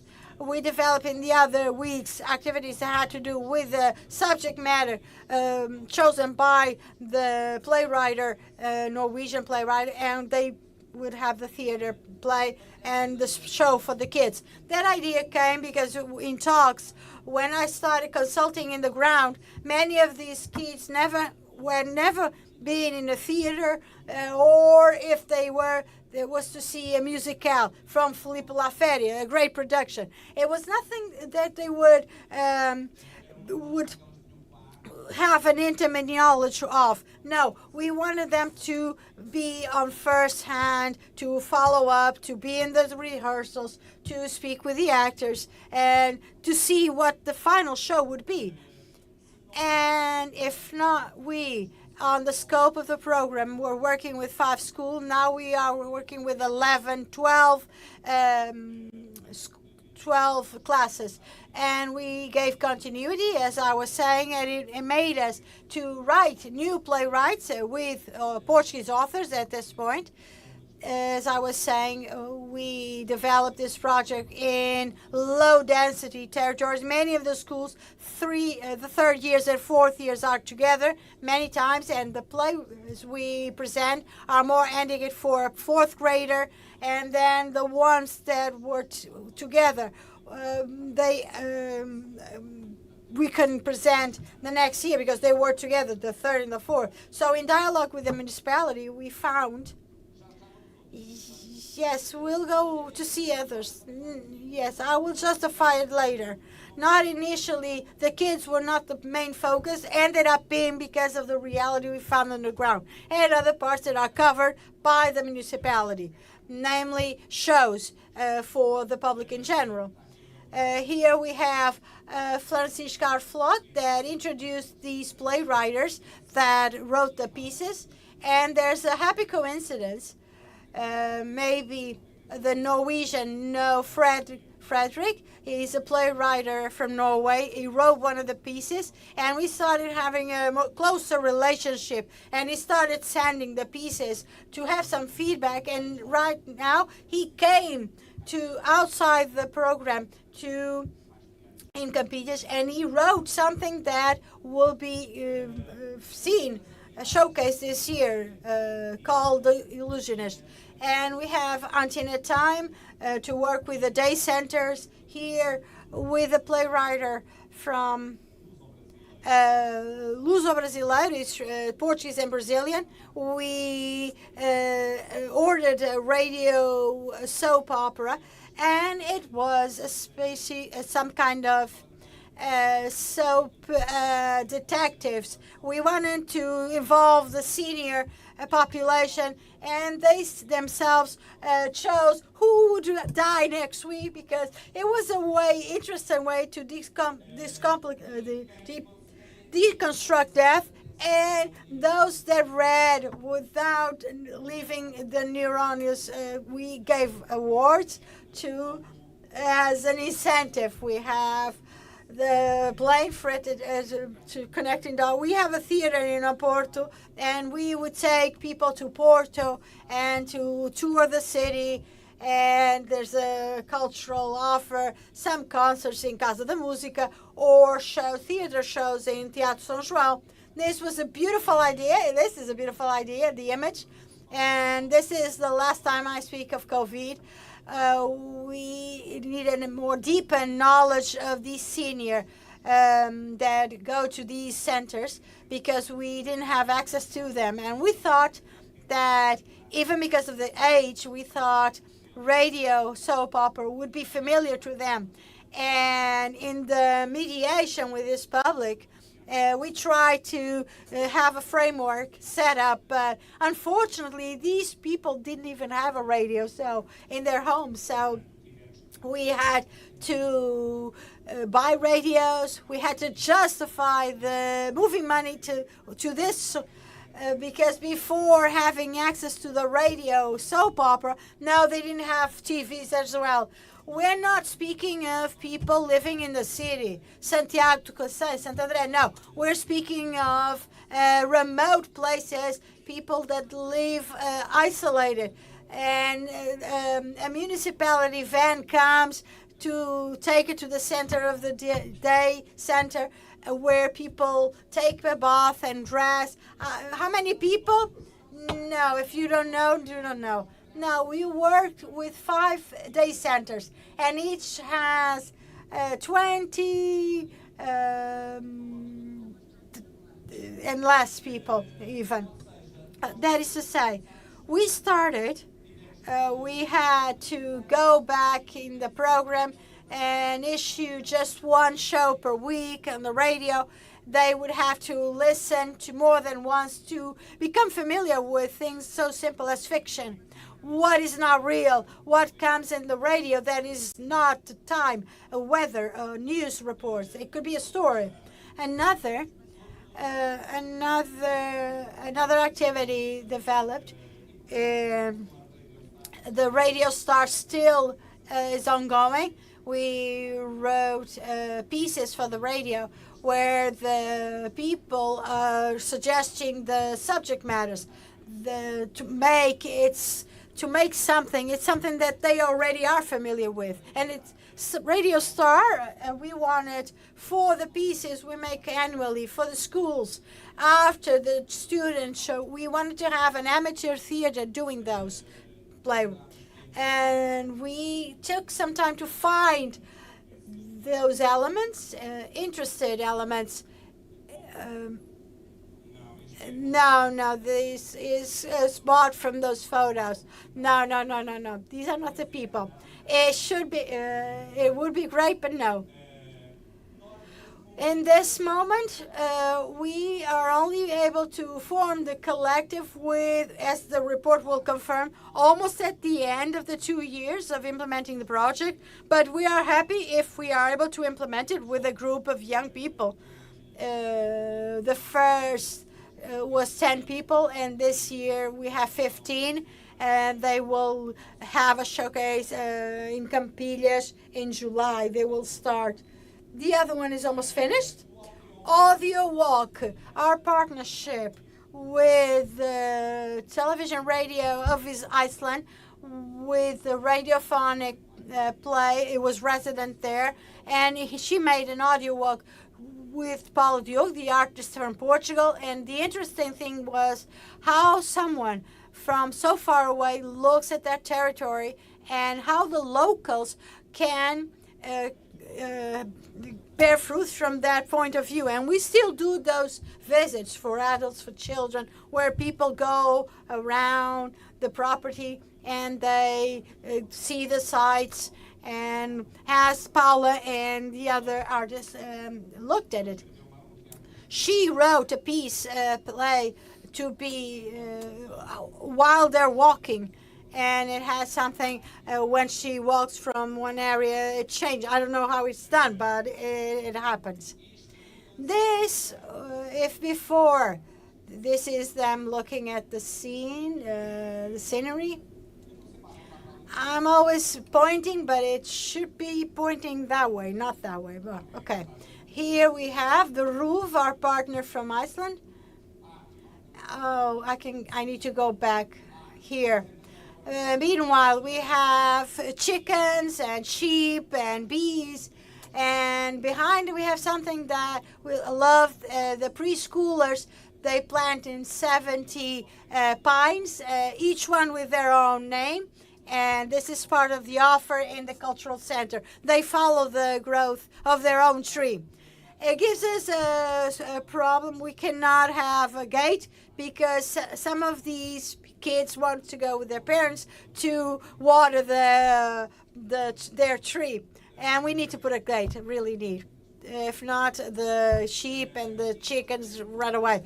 Then we have honey and we have olive oil and we have some cultural activities crossing between the children and people working with the bees or with honey or with olive oil. And this is the part that took longer to be implemented, because when we had the idea to present part of the Malavodora, present part of the shows there and acquire other shows from other artists to have more offer, to be more varied, the offer. When we did the application to EEA grants, there was almost no offer by the municipality. We want to believe that we contribute to create awareness, and now the municipality has this place of programming shows with not just our vision. Even if we wanted to bring other shows from other arts, we are still the focal point and with the municipality. We hope the truth is made. And so, and it wasn't before, or it was less regular, less expressive than it is now. And now we concentrated, we displaced means that were destined elsewhere to offer shows with a more feminist subject matter. Paula Gaiolas from the school, from anti-princess theater, or Christina Roldan creating awareness in the subject, anti-racism. Or we are trying, this is the part that is taking longer, and if we were there in Santiago Cansan, there's some resistance to deal with LGBT subject matters, and this is a pathway that is still being made, even by my own interest. And we, within these shows, to tell you how we identify, not with some condescendence, how we identify our own shows to start dialoguing with that population. We do not want people that do not have cultural offer to have a bad experience. No, this requires some balance, and sometimes in order to have a theater with people, I had to dress like this as a cock, without any artistic condescendency, and it's very pleasure to me to present in a square, a public square, the Barcelos Cock, the Barcelo Tarde in a week in Ermidas and the next week in New York. So, and it was one of, this is with some irony, but we presented there. Yes, I'm not lying. This is one of our proposals, how to bring cosmopolitan and distant things, cultural and geographical, to that own context. And the other part, the artistic residences. We did this with our partner, Beat Théâtre Garage, in which they brought 5 collective with 3 people per collective, and we had very surprises. Norway has this, and it's excellent. Many artists represented by Norwegian cultural to come and talk to us, artists that are from the several points on the globe. One of my favorite artists that I love, Nicola Gunn, suddenly comes there. I teach as well, and I'm always speaking about the work Nicola Gunn when it came to cultural jazz, and suddenly she's there, and it was very pleasant to have that exchange. It requires this effort, some selflessness, but to feel gratified in the point of view of this artistic dialogue. We had artists where we started a dialogue within this program, and they are still coming to Campillas, namely in April. No, they are still in Norway, but Andreas Sprefico, that we met through Theatre Garage, comes now with 9 people to be 2 weeks in residence to make their show. Or another partner we had, Christiane Vetter from Liechtenstein, once again, because of that bug, the COVID, it was not possible to know her as well as we wanted. Her residence was 15 days, and we had a goal to make a show together, and now we are doing it. And it will be premiered at the end of the year, and next year it will go to Liechtenstein, and it's something to do with tarot, and I don't know more. Another activity, and this is to finish, another activity, we had also a program, and we have a program working with unemployed people.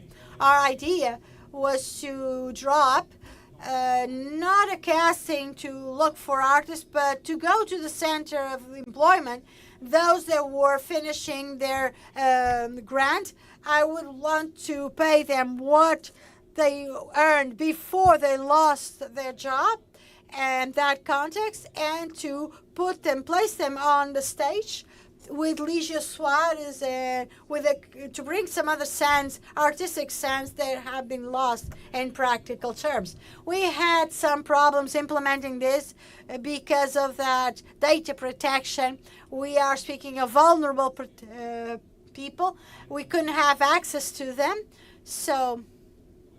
but we couldn't do that. They didn't allow us to do it. And it has its reason. It implied knowledge of the grounds, of the terrain in other ways. The show ended up, it wasn't exactly what I had idealized, but it's a show that we want to do. And at this point, we are still in a relationship with Santiago Cacém municipality, and we will have a meeting, and we're presenting shows in the county, the Odmira County, to see if we can take some of these activities to that municipality as well. And this is it. Thank you. I think these gentlemen are to be congratulated, all of them, for their projects. The lady, to conclude, I don't know if there's anybody in the room with some question. I think I'm completely clarified. I end up knowing a lot of your projects, but if there's anybody in the room with any doubt and wants to speak, the time is over. But it was it was 6 minutes beyond the 13 hours. It was very gratifying to me to know them, to know your projects, and I hope that you leave and many seeds and I think you left through our talk. Thank you so much. We thank you for your participation, of all of you, during this first morning. After lunch, the focus will be in the offer, access, and participation fomented by cultural program. Join us at 2:30. We count on you. Thank you. See you soon.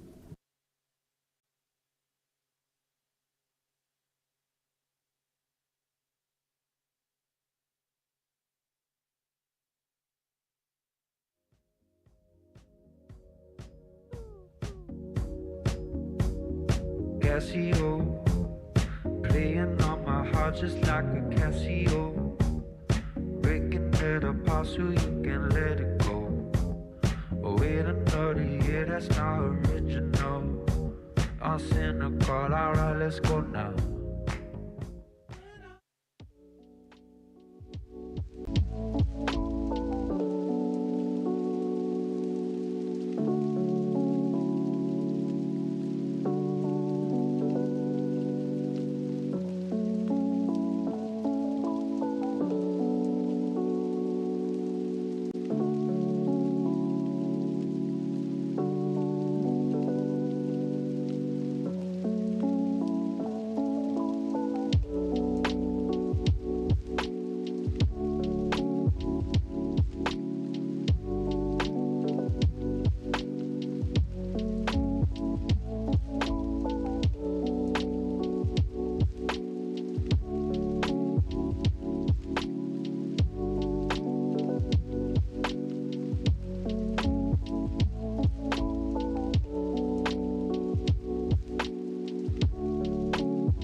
Boa tarde, bem-vinda. Good afternoon. Welcome again. Culture is a fundamental right and an essential engine for the development of the communities. Within the EEA grants context, the participation are fundamental pillars to ensure that art and heritage will bring to everyone, regardless of its social geographic context. The moderator of the panel will take now the floor. Hello, good afternoon. I hope that you are feeling well after lunch and not to sleep, willingness to sleep. In Spain, that is quite a rule to have a nap after lunch, but this is not a Portuguese habit. Thank you very much for inviting me to moderate the panel. I really like the project submitted this morning.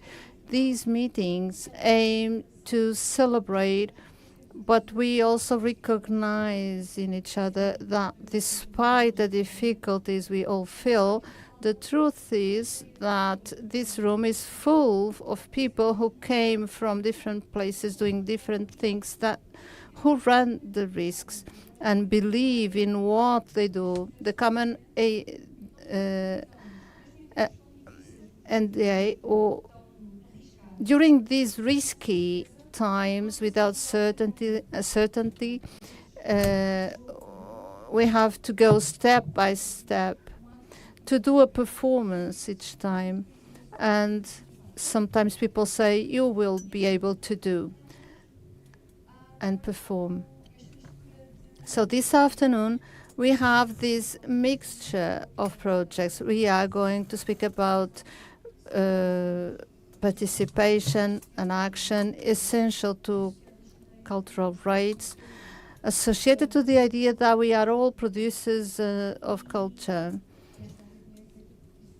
And this area is made by professionals who are really demanding.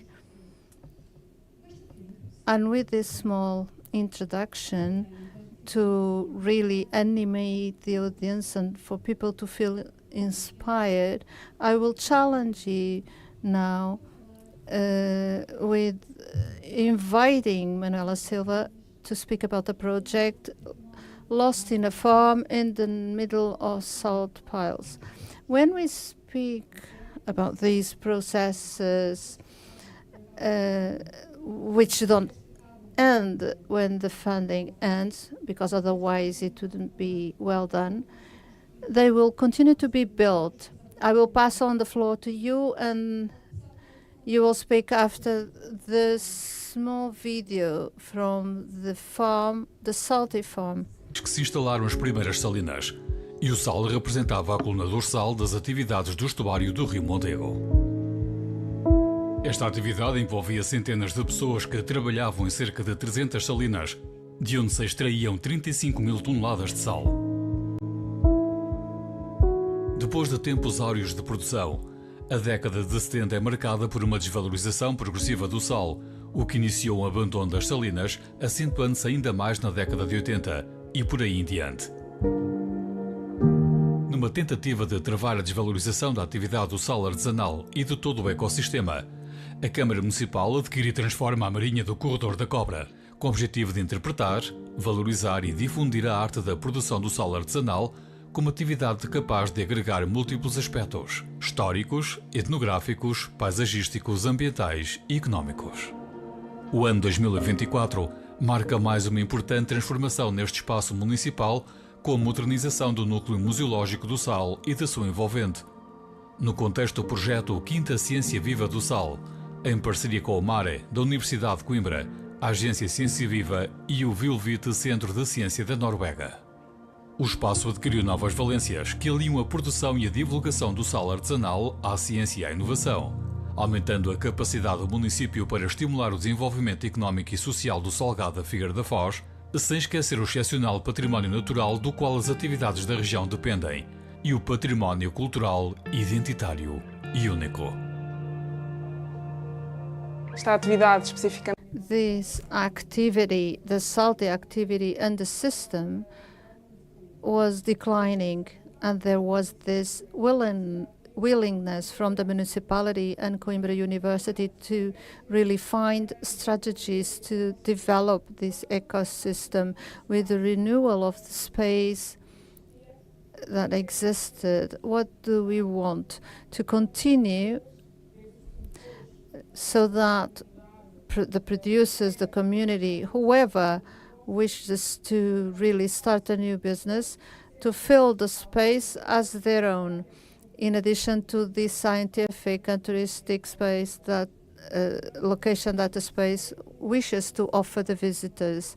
There are many economic activities that can be developed, the ones that exist already, production of salt, fish, tourism, production of algae, but there are many other activities using the resources that this ecosystem gives that can be developed. So the aim is to value the salt pans as a whole.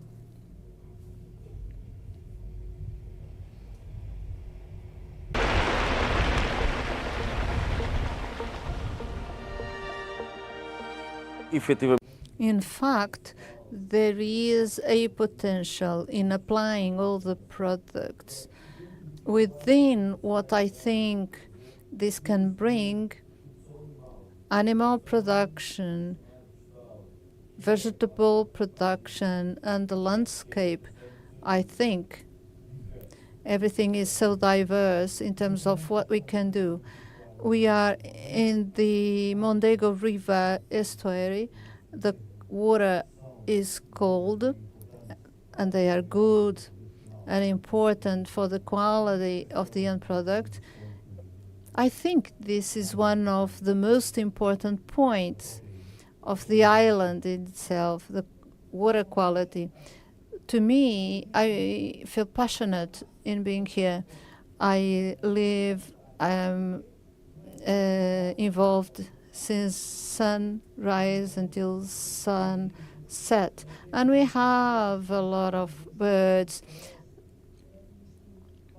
and this is worthwhile to experience. And those who visit us, they can buy the white gold. This is a paradise to me, a forgotten paradise sometimes. I am here to help and bring this island to be heard, for people to really feel like visiting this region. There was a decline in the number of people here, and the aim is, if we value people because we know they are the ones who take care of the space, the objective is to attract people, investors, and new producers to this place, Salgado of Figueira da Foz. There is a room for many producers. Please come, bring new ideas, helping us to overcome the challenges. To me, it is a pleasure and to see this island becoming a natural landscape. And the project that we are going to put in place, we have taken the first steps.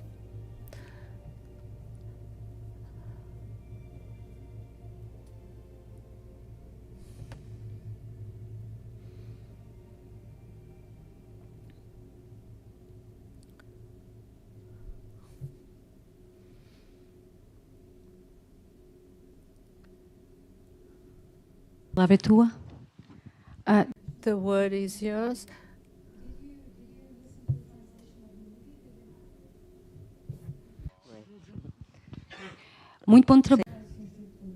Very good job, the translators. Thank you. I start by thanking the organization and to thank Inês for having prepared this panel, and to have really dared to have this challenge to open the panel and to really bring oxygen into the brain, avoiding criticisms after lunch. The idea of having chosen this approach, which is more beautiful and interesting than listening to us speaking only.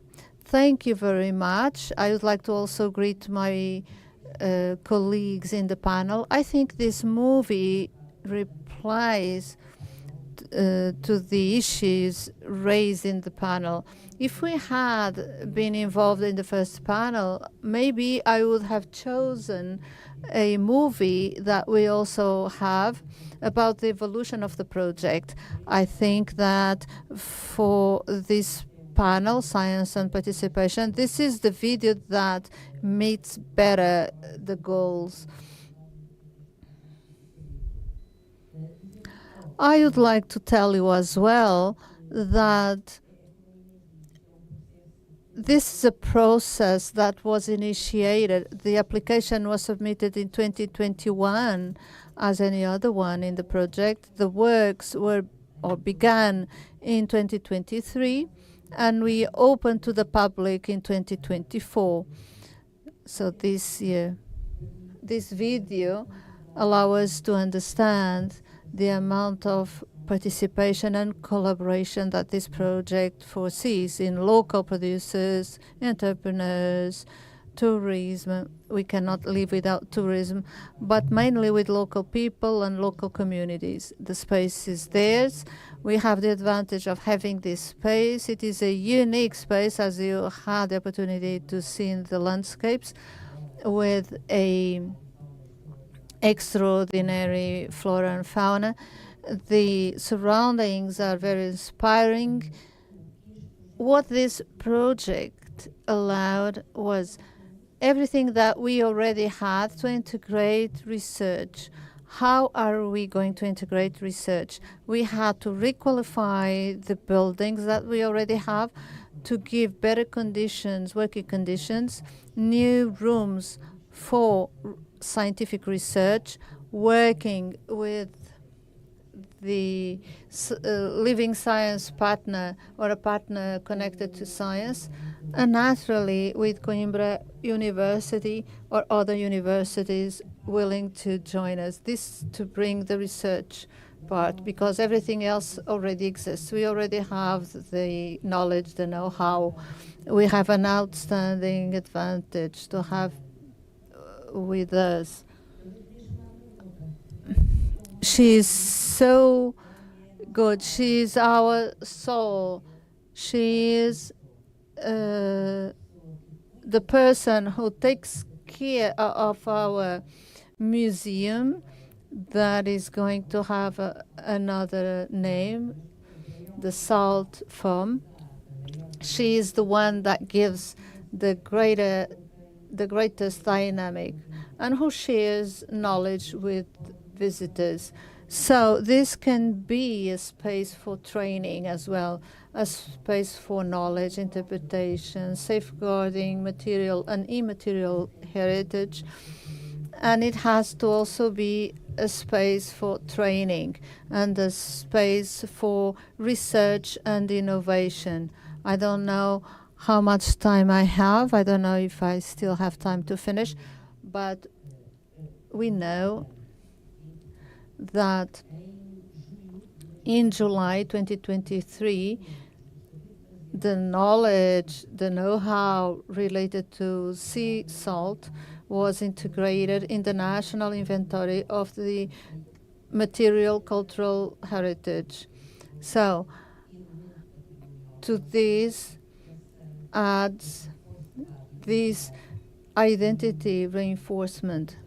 And we are working with all types of publics so that they can also understand that they belong to this heritage and that we need them to give continuity. We cannot live only from tradition. We also have to add innovation and tourism, but we will try to have a balance, obviously.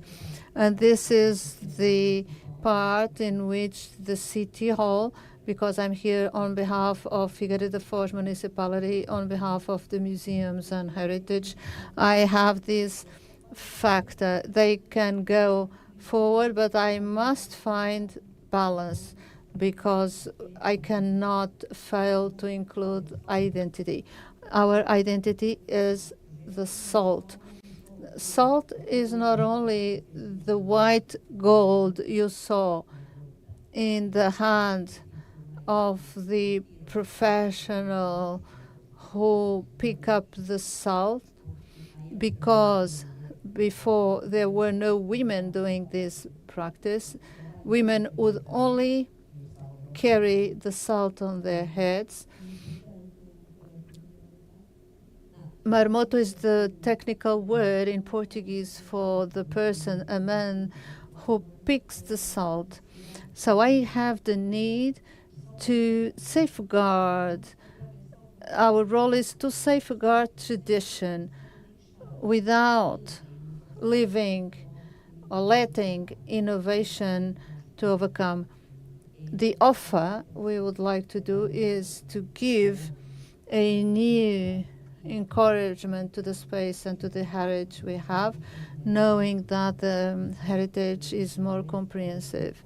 Salt is not only the white gold that is in the hands of Gilda Saraiva, the person who is our heart. It's the whole heritage that lives in the salt pans. The plants, algae, birds, everything that we heard. What we saw in the hands of the man with the oysters, baby oysters in his hands. It's not only a salt pan, it's an aquaculture. So Salgado da Figueira da Foz is the whole territory and its surroundings. So then we have to bring this space to everyone, for everyone to be able to benefit from it. We have the space and the people and the willingness and the knowledge. Now the concept is meaning to develop the project in terms of contents and dynamics. We already have many ideas on how this can happen. The local and national community also gave us many ideas of participation. But today, with this morning panel, my idea was there are so many projects that can fit in my project because I have a huge plot of land, and we could integrate everyone, those who produced movies. We can only share the Manuela email. This has cost because we are speaking about sustainability, but it would be a joke. But anyway, there are projects here that are different, but they are interconnected as well. All of them are interconnected, and in your case, when we prepared the meeting, next to you there was Ana Heitor. Today you are here with another colleague who loves the project. All these pieces must be included so that the project can work. There is no such thing of having just one person involved. We have to have everyone involved. When I said that we have to rethink, despite EEA grants was extremely important for us to be able to grow in buildings and accessibilities. Otherwise, we wouldn't be able to provide good working possibilities.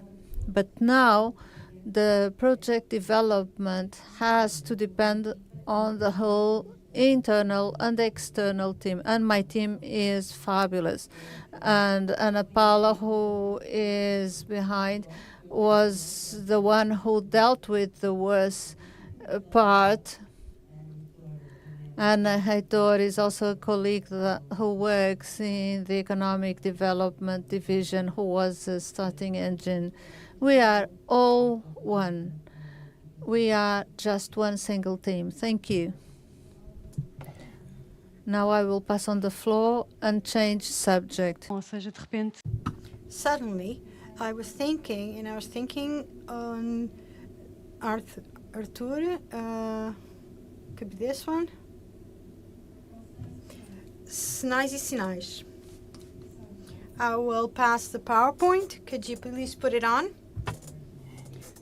Probably we will not just pass on the PowerPoint. We will dialogue to this idea dialogue with the audience as well. There's more people that can add something. I have the director of the museum, Carlos Machado, the representative of the partners. Can you raise your hands? And seizing the moment, Professora Constância, when Manuela was speaking, bearing in mind tomorrow, Professora Constância at lunch said something very funny. People are indispensable. And I was laughing, thinking, it seems contradictory because projects go beyond people. And everybody brings its own spirit, its own singularity to the project. Even when we have the condition for projects to endure, they not always they do that. But I think it's fair. I need to thank. I'm seeing the faces, but this was a project in risk. Besides everything else being said with COVID, Russia, etc., this was a project in risk. It's made in the middle of the Atlantic by a public entity, and it had serious problems, almost closing, change in government ordinances. We're islands, we're in archipelagos. We are in São Miguel Island. The authority, Carlos Machado, is in Terceira Island. The issue of communication, rules, it was traumatic. But if we reach at this point, it was because of the team and the locals. The technical team always present. I see some faces. Teresa, Sofia, Melia, Pedro. These were the people. It's fair to be able to say this because when we were almost closing the project, it was you that rapidly advanced to Azores because the project is relatively big and it had some mission. To have an idea, FNAIS of FNAIS, we need to bear in mind what exactly is aimed for. This has to do with the geographical space and the logic of the culture being a matrix for local development. And the idea is for things to endure. If it's just the project, the work, without the people, they will not endure in time. This is one of the main issues. To have an idea, we are there in São Miguel Island. I will pass on. It's relatively far away. Without my glasses, I can't see very well, says the speaker. We are in the northern part of the island. It is the area of São Miguel with more social problems. It's a very poor area with social insertion income. Finais da Luz e Finais da Ajuda, these two municipalities, these two parishes, through the heritage, it's not too wealthy, but it's very important, the buildings there for the parish. They are getting all the services are leaving. They even lost their bakery. So there's several people. How can we transform this territory from the buildings existing, besides what the problem mandates, the rehabilitation and refunctioning? It only makes sense if it stays there. All these buildings had several functions throughout time. Some of them were abandoned, others became other things. It was necessary for those buildings to remain. And so we needed to add to the buildings to all an idea that congregated people and that could be a factor for change and transformation, social transformation, with people there.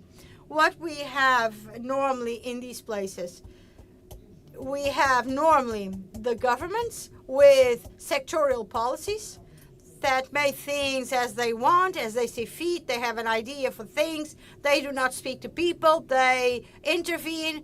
They do everything, but there's no process.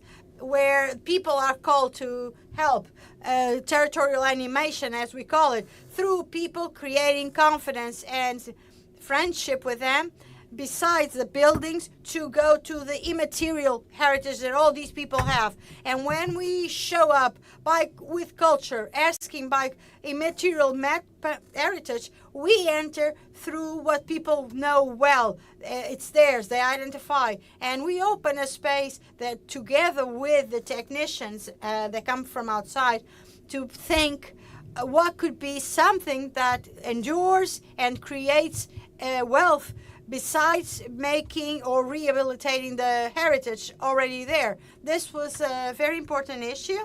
What did the project want? It wanted to have cultural meaning, to want participative capability with the population, to have scientific interest, and from then we have the partners, the ones from abroad. It's not the local network. That was the important one that supports things. To have economic value and social impact. That's what we wanted, social impact. So we pick a heritage and how can we transform it in that sense. And this is what we try to do with this. One of the buildings that is in Finais da Luz is this one. As you can see on the top part of the slide, it's a building from the 16th century, the Casa do Dízimo, where the cereals were maintained. It was the 10th part went to the kingdom, and it was decorated after being a museum, ethnographic museum, for things that people gathered and placed there. But it almost destroyed. It was a space, a passive space. It was there, closed. When somebody wanted to go, they opened the door. I had the support of Carlos Machado Museum, but it was closed. It did not have a dynamic. Based on that objective of the project, we did all this reclassification with an architect from the Cultural General Directorate, from our own house, from the government, and we rehabilitated the building. That was the first part. As you can see in the map, it's in one of the sides of the territory that the project aimed to get. The other space, it's a school from the 50s of last century, nothing special. But to this parish, to this territory, this school is very important. It was closed. It had been several things throughout time, and we needed to rehabilitate it. We did it here with an architect from the regional government, Public Works, and those architects, they had several meetings with several other technical partners from several institutions that created a network. They had several meetings up until the moment they reached what they aim to actually do with these two buildings. Finishing the works was April 30th. It was very difficult. They're not too big, but the works were significant. You will see it was an open space. Now we have a kitchen and everything else. From this point on, they started the project.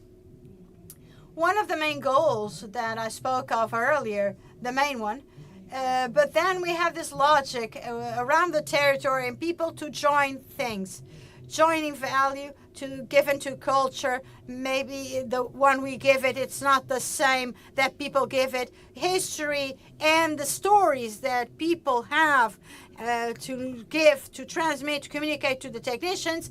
And within the parishes, those are the ones really close and know well the people. In terms of public structure, we have the parishes, the municipalities that link, they make the bridge with the municipality, and the parishes know the people from door to door. And in this logic of looking for a term, an identity, a reference identity, and not just, I'm not saying looking for identities, no, a reference that has to do with the stories these people bring and through this reference to build a program around it. The other is promoting dialogue. It had to do with the methodology, the support, very important support that the local institutions have, the public ones, the private ones, the ones that come from the other institutions, EPSS and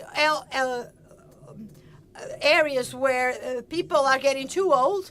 The IPSS are the ones, the entities that give support to those people with some technicians. EPSS, they're not just answers of social support, normally to elderly people, but to be transformed through their own methodology in elements of change and social transformation. They're not just as a pillow for things that are happening, they are also there to provoke change. And so they needed to reorganize themselves in their concepts, their ways, and the territory, even to replace companies. And one of the impacts you will see is the establishment of companies that are incubated in these spaces through the EPSS. So this change was made in this logic of fighting against poverty, creating new opportunities for young people, etc. And then, in the scope of the project, not in competition with the parishes, but promoting cooperation among them. Cooperation between institutions and companies as well. This was the main goal.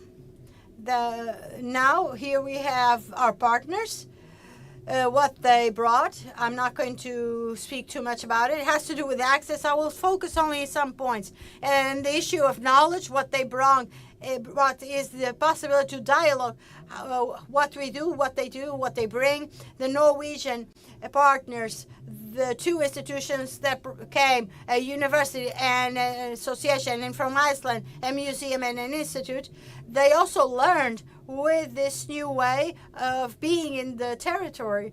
It's something that it's buttoned up in this change. And in this aspect of knowledge, of a methodology that were discovered and applied, storytelling, Norway has a great experience to give territorial dimension with this, with our university. The issue of innovation, it was one of those issues that in the parish said, we don't innovate anything, we copy, but they have a capability of recreate heritage, immaterial one, especially in Maya, that is an agro-industrial area where everything was new, tobacco, now the tea. It's the only area in Europe where we still produce tea, so innovation is an important aspect. The role of the institutions in local development, the role of museums in this logic. Museu Carlos Machado gave a museum in movement. It leaves its building and it goes not just to show its works, but to impress change. It's a factor of inclusion. It goes to be able to include. And now in the migrations, the immigrants, and the museum is a space where cultural diversity can be worked because it's a space of culture where people can dialogue. And then we have here the issue of the connection that we never do. This project tried to do. We need more time to do it between material heritage and co-natural. It doesn't make too much sense in a territory like Azores, the two things not going hand in hand. So this is something that we had to work in the logic of investigation, of research, the logic of sustainability. These are some of the aspects of what we gain. These are a few of the meetings made with all the partners, and the local and the foreign ones. And here is a dialogue speaking about a methodology that has to do with the logic of the space, effective space, and promoting a relationship. We call them dialogues in the community with the community, and through those dialogues, we join the community with the technicians. And we're speaking of several technicians. We think in a multi-level, intersectorial way. We join everybody dialoguing in order to reach the results we wanted, creating spaces of dialogue, and through them to think what type of a material heritage it would be important to connect to the buildings. We did parties of the heritage, parties of food, parties with the flora, fauna, the several ones with workshops on bread, on wheat, within this dialogue that allowed to reach conclusions. And that conclusion is the one that had to do with the territorial outcomes. These are the results that we created in each building. We were able to respond to the goals in each building, rehabilitating and giving them a new function. It was possible in those buildings to have spaces of exhibit and collection. If buildings are not museums, they are spaces for work and incubation and training, but it's kind of a museum in the way that we want to recover things. In Sinais da Luz, the subject had to do with memory. In the Azores, due to a political goal, we abandoned the stories of whalings. And São Miguel, there was an interest for the Central Islands, Pico, Açores, to focus on everything that had to do with whales. But São Miguel, the whaling was very important. We had his own factory in São Miguel, and we tried to recover, giving information of what was being lost in order to recover the memory of whaling, transforming the Norways and Iceland. They still hunt whales, but we don't. But this story, the logic of the hunt to contemplating. And with this example, in the small communities with their heritage, to say that it's possible to look at the heritage in another way, recreating, creating wealth in this way.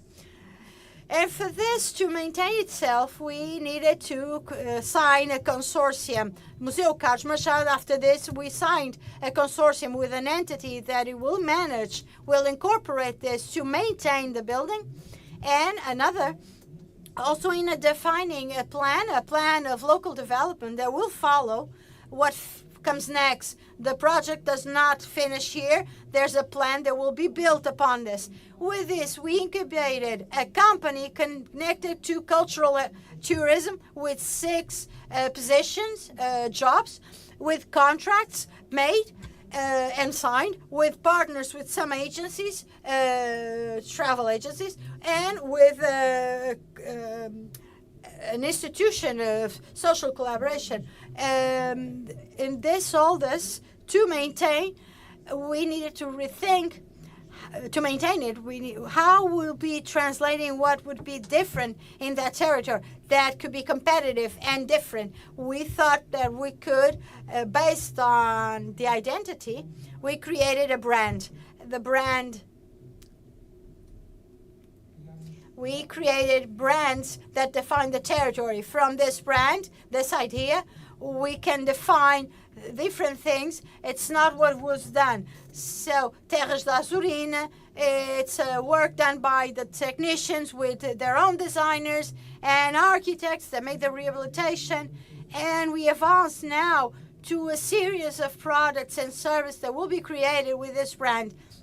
It's a different way of thinking the territory, of selling the territory, that allows us to finance later, create income for paying the 6 jobs that were created.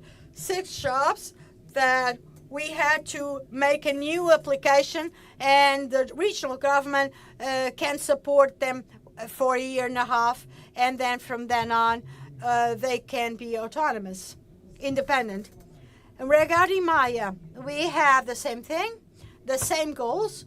The building recovered, a subject that, because this building is connected with incubation and innovation of traditional food stuffs, everything that was recovering in the territory, the subject of gastronomy connected with agriculture, and also the creation, incubation of a company of 9 positions that articulates the issue of manufacture. You can see some queijadas, it's sweet.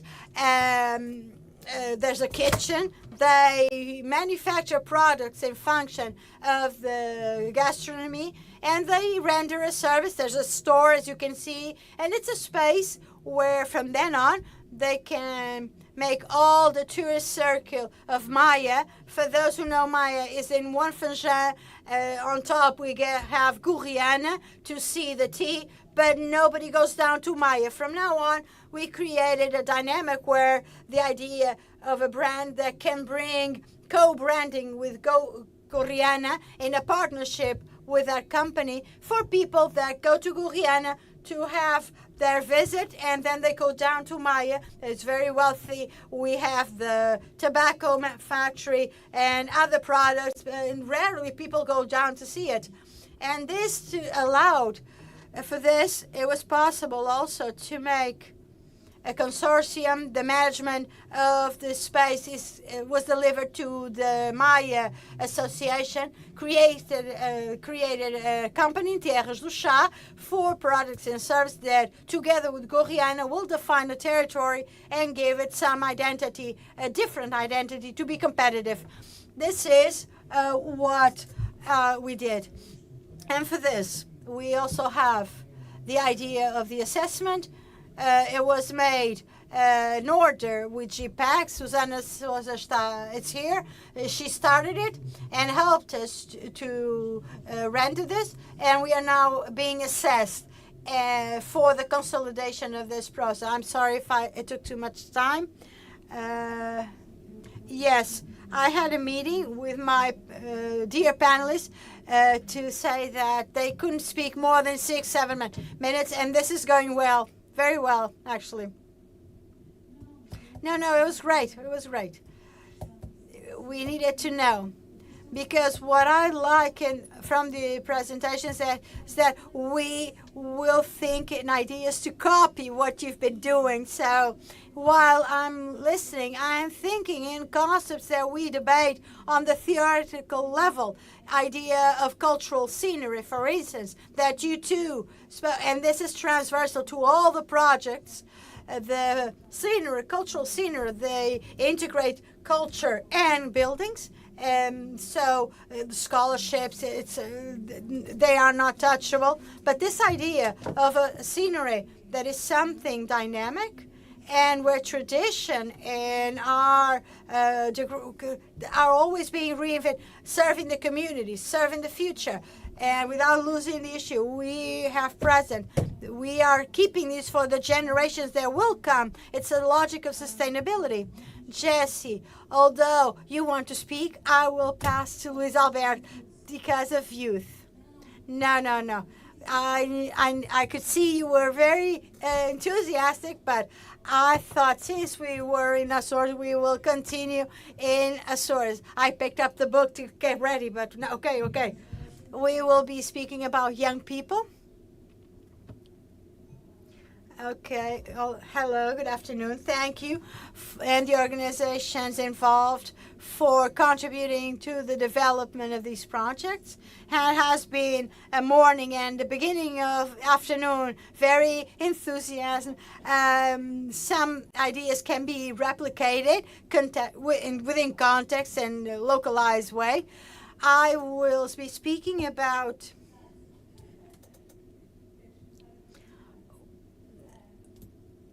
I'm going to be speaking about the project Dentes de Leão. Materiais Diversos was the promoter. This was a project within participative arts. It was an option of project that we took in design of the application of the project, because in this part that involve Materiais Diversos, that is in Alcanena, the headquarters is a small parish, municipality, have parish and municipality in Évora. The Academy of the Senses, a small association, cultural association regarding visual arts, participative work, and public spaces, with headquarters in Reykjavik, and Municipal of Sardual, northeast of Lisbon, 2 hours with 4,000 inhabitants. Culturgest, where we are now, in collaboration with the municipality of Évora, Oslo Met, University Nova de Lisbon, Évora University, ACIMAGRE, that is the Associations of Industries, of minerals. It has to do with extracting rock. So it is an association that gave some support from the point of view materials. But to tell you that this consortium and these collaborators, they worked essentially in a triangle between Serdual, Évora, and Lisbon, and I will explain why. The presence of Lisbon in the design of the project, because our aim was to contribute through this project for the sustainability of our Serdual Évora territories, our periphery. The sentiment is that they are peripheral at several levels, cultural, with a lot of elderly people, with a lot of difficulty in fixating their young people. And this is a bracket to say these are perceptions that have some root, but they are changing. As you know, Évora was selected as representing Portugal as European Capital of the Culture 2027. Good luck to Évora. Things have been complicated. And Serdual as a cultural center that integrates the network of theaters and cinema, Portuguese cinema and theater that is very interesting for a municipality with only 4,000 inhabitants, and the role of the culture in the municipal level. Our main goal was to contribute to sustainability of this territory with several perceptions, all of them negative. Our focus was concentrated on young people in two groups.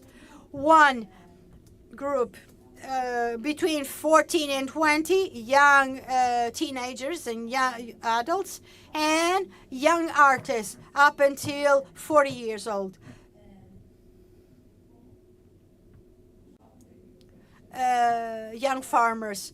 It was difficult to define what is a young artist when you are emergent, when you are young, or up until what point are you young? We had to define a limit, and this was the one we defined. The project had 33 young people within 3 new groups functioning weekly in Serdual, Évora, Lisboa, 10 from Portugal, Santarém, Serdual is in the district of Santarém, and 1 from Évora, and an artist from Iceland. The project, through its action, was focused mainly, or wanted to be, a collaborative space of creation between young people and the artists. And it was within this group of people, 44 people, that we invest all the energy of the project and all the responsibility, a great part of the responsibility of incubating the artistic projects that will later be presented. So the young people met weekly throughout 15 months, accompanied by a mediator in each locality. They participated in 10 artistic residents between Évora and Serdual throughout several months. And for the development, participative development, obviously there were cross visits between groups throughout the 15 months of work, in which we had a background of our Academy of the Senses partner in developing these participative projects. But the project, besides the groups and the nucleus and the young people, these territories are complex. And so we wanted also to be able to, through sustainability, to leave other seeds. This morning we were speaking about seeds. Within the formative space, we included 3 artistic labs dedicated exclusives. These are the artists to a background, theoretical and practical, through training, a course of participative arts open to all the country that gathered people from several places, from Lisbon to Coimbra, and this was very interesting. We had 4 sessions distributed throughout the project in Évora, in Serdual, in Lisboa, and a 4th in Serdual during the final work of programming. it was also a visibility space, public one. In October 2022, the 5 projects were presented to the public, first in Évora, in the regimen of Open Studio, then in Sardual, with the pieces, the plays already finished. Some of them are visual, others video, other musics, other more theatrical. And from then, the part of Lisbon, importance and third moment, public one, in January 2023, during the forum, a closing forum, the Leão, affirming the project, where these plays were again presented, and they came from the periphery to the center, to the capital, and they were seen, several of them. Sindri Laxson, our Icelander artist, ended up creating 3 works and not one. He created one for each space. So we still have a sculpture from Sindri in Centro Cultural Gil Vicente in Sardual, a sculpture that is not in the public space because it was side by side to the Temple of Diana he created forever, but it's in the facilities of the municipality, and here in Kulturgest, a sculpture, a ephemeral sculpture for young people. The project was also a reflection space. We gave attention to the dimension of reflection or the background from the academy, the support. 3 universities were involved. The experience and designing project, collaborative ones, and the assessment, and supported our team here in Portugal. And from here, this dimension, the project included a conference, international conference, regarding participative arts here in Kulturgest, and a digital publication that you can download from the site of the project. It was also a space of communication, and I mentioned this, the work made by the communication team, a triangulation at so different scales and different territories as Évora, Sardual, Lisboa, with an accelerated rhythm weekly and mutating one. It wasn't easy to articulate everything. The communication made an option to have a personalized, giving value to each person, each nuclear, and made all of it a work that was participating. The site has an entry point for each person of the project to go to be fed. And it was created at the opening, an Instagram account, shared one. Imagine what is it, in a shared account from people that are 14 to 40. So I didn't have Instagram, but it went well, always well. And it was even more than the site. It was a very active element between the communication between among the group and outside the group. It was also a space of cultural interchange. It was very important. Maybe you speak what is that of the access and participation and what happens to the young people. It was very important for these 3 groups of young people to open a geographical space and imaginary space so broad and that for all the teams involved, it was very heavy, the logistics of the project. For these 33 young people, it was crucial because suddenly their youth, their criticisms regarding communities, regarding the failures that existed culturally in their communities, or the excess, or the perception regarding the place of the other, it's just a perception to be shared and lived. So all this between Lisbon, Évora, Sardual, to visit the artists in residence, or to visit the young people, to be in this home, with their red carpets and their panel wood, and then in the facilities with the sculpture and the stone sculpture, or the machinery, or in the historical immaterial heritage of Évora, or the trees, the orange trees in Sardual. We were listening earlier to the sun, to the salt, and I could only think of oranges that were with us from the beginning, and lemons and oranges, lemons in Évora and oranges in Sardual. So we invested months in research of seeds of oranges. Months, it's a cycle. It's closed, it's continuous. And up until now, lives in Sardual. The project Linha Terra offers all the ceramical pieces to the center, cultural center, and they're all there in exhibit. And the strength of the orange, the first slab that gave place to an intervention, completely ephemeral, from where the artists, they gather dozens and hundreds of oranges that throughout the village, and they create an intervention in a field that the municipality had given for work. And everybody was so weirded out. Why are they picking the oranges from the floor? But the oranges are going to rot. What are they doing there? Then we had oranges in the altars. I don't know if you know where Sordual, but we have Easter festivities, very important. So we have little chapels. I don't know if you've seen the oranges placed in the altars, and they were looked upon sideways, but now it's normal. So how to tell you how these visits from one places to the others were so important. Finally,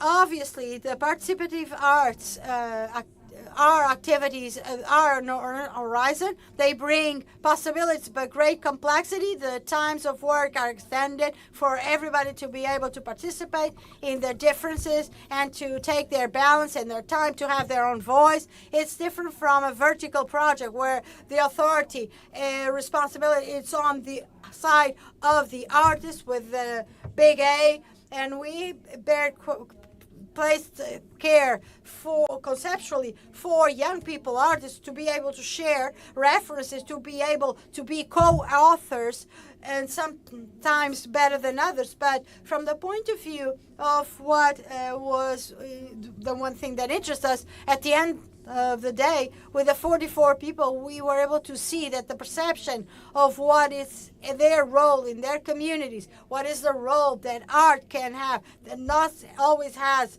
but what culture can do, what is my role, and that perspective of positioning, the possibility of positioning, it was to us crucial, and it was achievable together with the young people mainly, but also with the artists. It was most complex to the young artists. Our art schools are not ready for participative arts. Our artistical training is very academic, focused on the author, the sole author, but it's interesting to speak about sustainability on that point of view. What can mean collaborative and more than just human? What is the agency of the salt, of the scenery, of the sea, etc.? Finally, just one note, because we spoke earlier several times of people. I think it's very interesting. It is a symptom of what these projects must have been. They were very complex from what I realized. And publicly, I want to thank the many people that made this project possible, because only in terms of the municipalities of low density, we are speaking of 57 people between young technicians, partners, artists, etc., and a few others from Lisbon. And they were the ones that made possible the development of this project on the terrain for 2 years, almost 2 years. Outside the dimension of the terrain, administrative and management that fell into some people, and it's fair to say and to thank them. I think I don't have more time, but if we do, we can listen to these young people. It's more interesting than me speaking. And what they are going to say is in an advanced stage of the process. The documentary is available in YouTube, Dentes de Leão. Just write Dentes de Leão. For those who are not Portuguese, do not write Dentalai. It's Dentes de Leão in YouTube channel. And you can see the documentary. It's 40 minutes. It has subtitles, so...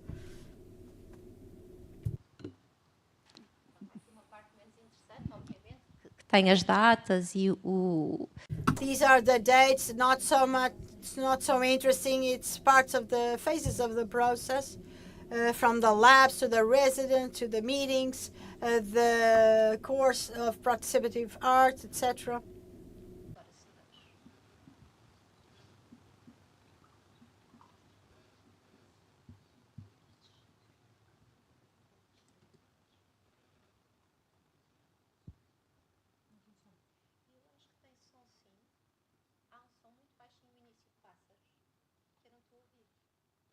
Não tem som?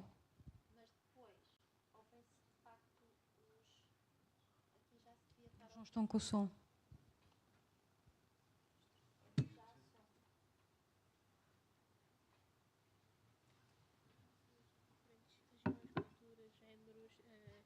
Sexualidades, tudo.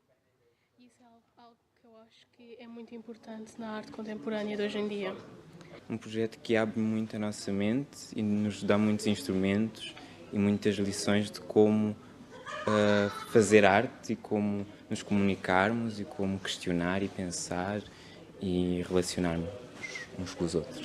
Talvez o mostrar que nem tudo o que é, por exemplo, mostrar que o estranho, entre aspas, também é arte. Não só, sei lá, os quadros que as pessoas veem, por exemplo, realistas e algo assim do género. E que a arte também pode ser manifestações e outras coisas. Abrir mais a mente das pessoas, talvez. Eu acho que o mundo precisa de arte nele. Porque em muitas partes do país a arte não é valorizada como devia ser e não é respeitada como devia ser. E então a arte devia estar presente em nós todos, porque nós podemos nos expressar, podemos fazer tudo com a arte, porque a arte é tudo. Que, pelo menos para mim, este projeto ensinou-me a ser mais crítica e acho que para a sociedade isso também é bom, aprender a ser mais críticos. Projetos como este podem mostrar às pessoas que existe outra versão e, por exemplo, jovens e artistas podem conviver no mesmo espaço e podem criar coisas novas ou recriar coisas que podem ser um novo caminho para outros projetos ou mesmo uma nova visão da arte. É também evidente que nos dedicamos a este lugar difícil, igualmente poroso, que é a arte. Podem interromper-se, faz favor. E pode ser uma participação na política, pode ser uma participação cultural. Thank you so much. Now you may understand why I have invited you to speak after Elizabeth. The word labs, the word lab is very used in both cases, in both projects. Well, I was watching the video and I was hoping this project is a project of hope. Hello, everyone. My name is Jessie. I work in a cultural association with headquarters in the island of São Miguel in Azores. We started with another project that begins with a new phase, a biannual program of arts. This was very important at a time of transformation of our structure, our team, but above all, a message of hope. It was a hope spot to think about something for Azores and to the island of São Miguel. I'm going to read the text. Can you please show the PDF document? It's like a poetry. I'm going to share with you images of the catalog that we have produced at the end of temporadas. I am unable to show you.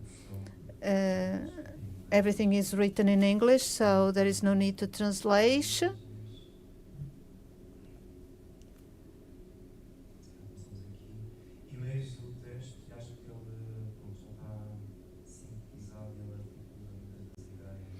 This articulates many of the ideas that guided the production of the project. Sofia Kalle I saw an exhibition, her exhibition in Paris, Musée de la Chasse et de la Nature. What is an art center or a museum was in my head. So he's speaking English now.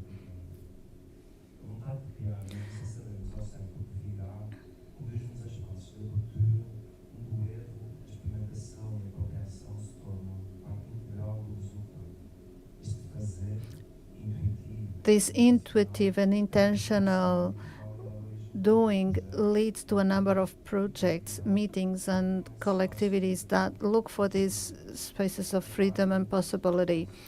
The space is a space of willingness arising from cultural mediation, namely what we have named as practices of autonomy and a methodology that encourages individual initiatives.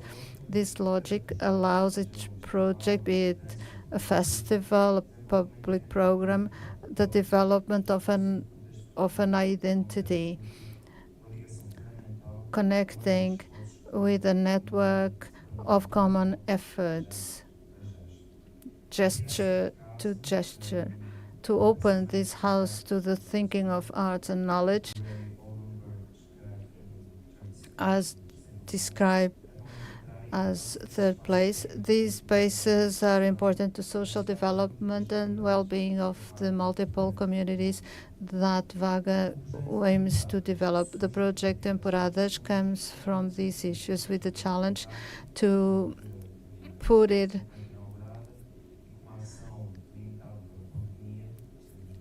This took place in 2020 after in the pandemic, conciliating an artistic vocation with the promotion of spaces of meeting and socialization, which are safer and inclusive, which is very important and necessary. The application to EEA grants is an opportunity to think and speculate about what can a cultural space, what can or cannot a cultural space, as being a place for willingnesses and opportunities needed to be tested and challenged.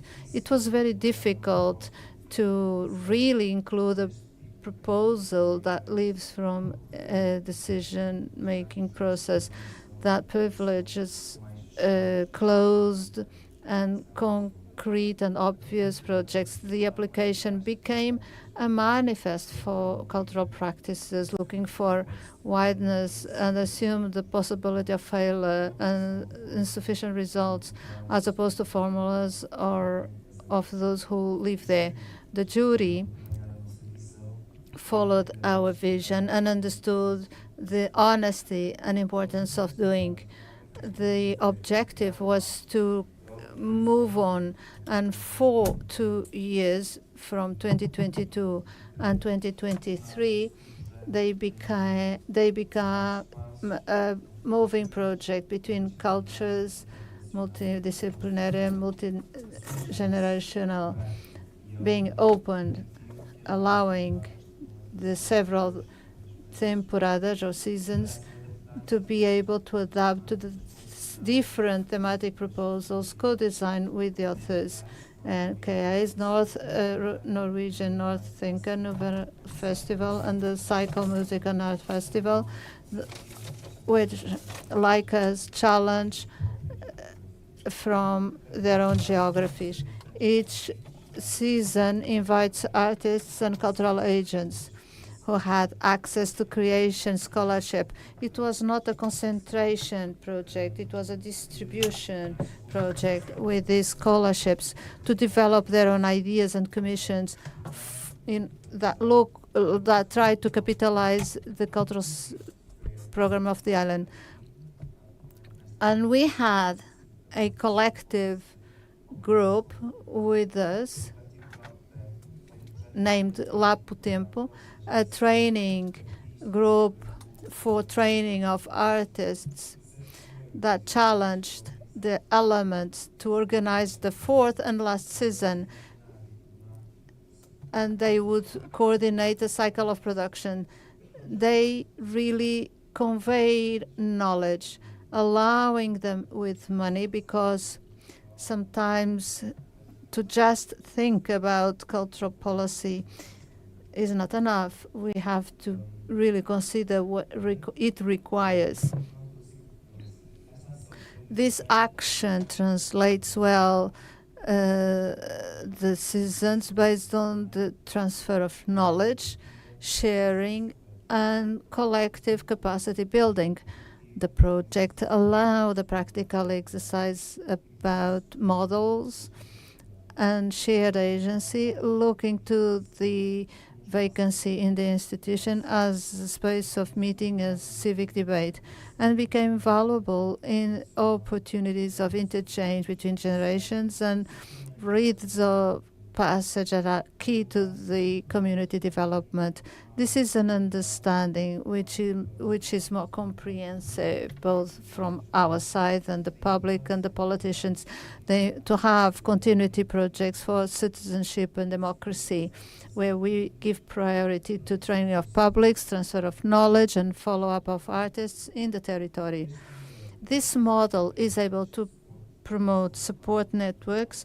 In addition to, it was fundamental to know how to stop and give space to absorb the experiences, and also to reflect about which rhythms and intensities of programs are more appropriate. This publication that I'm showing you, images,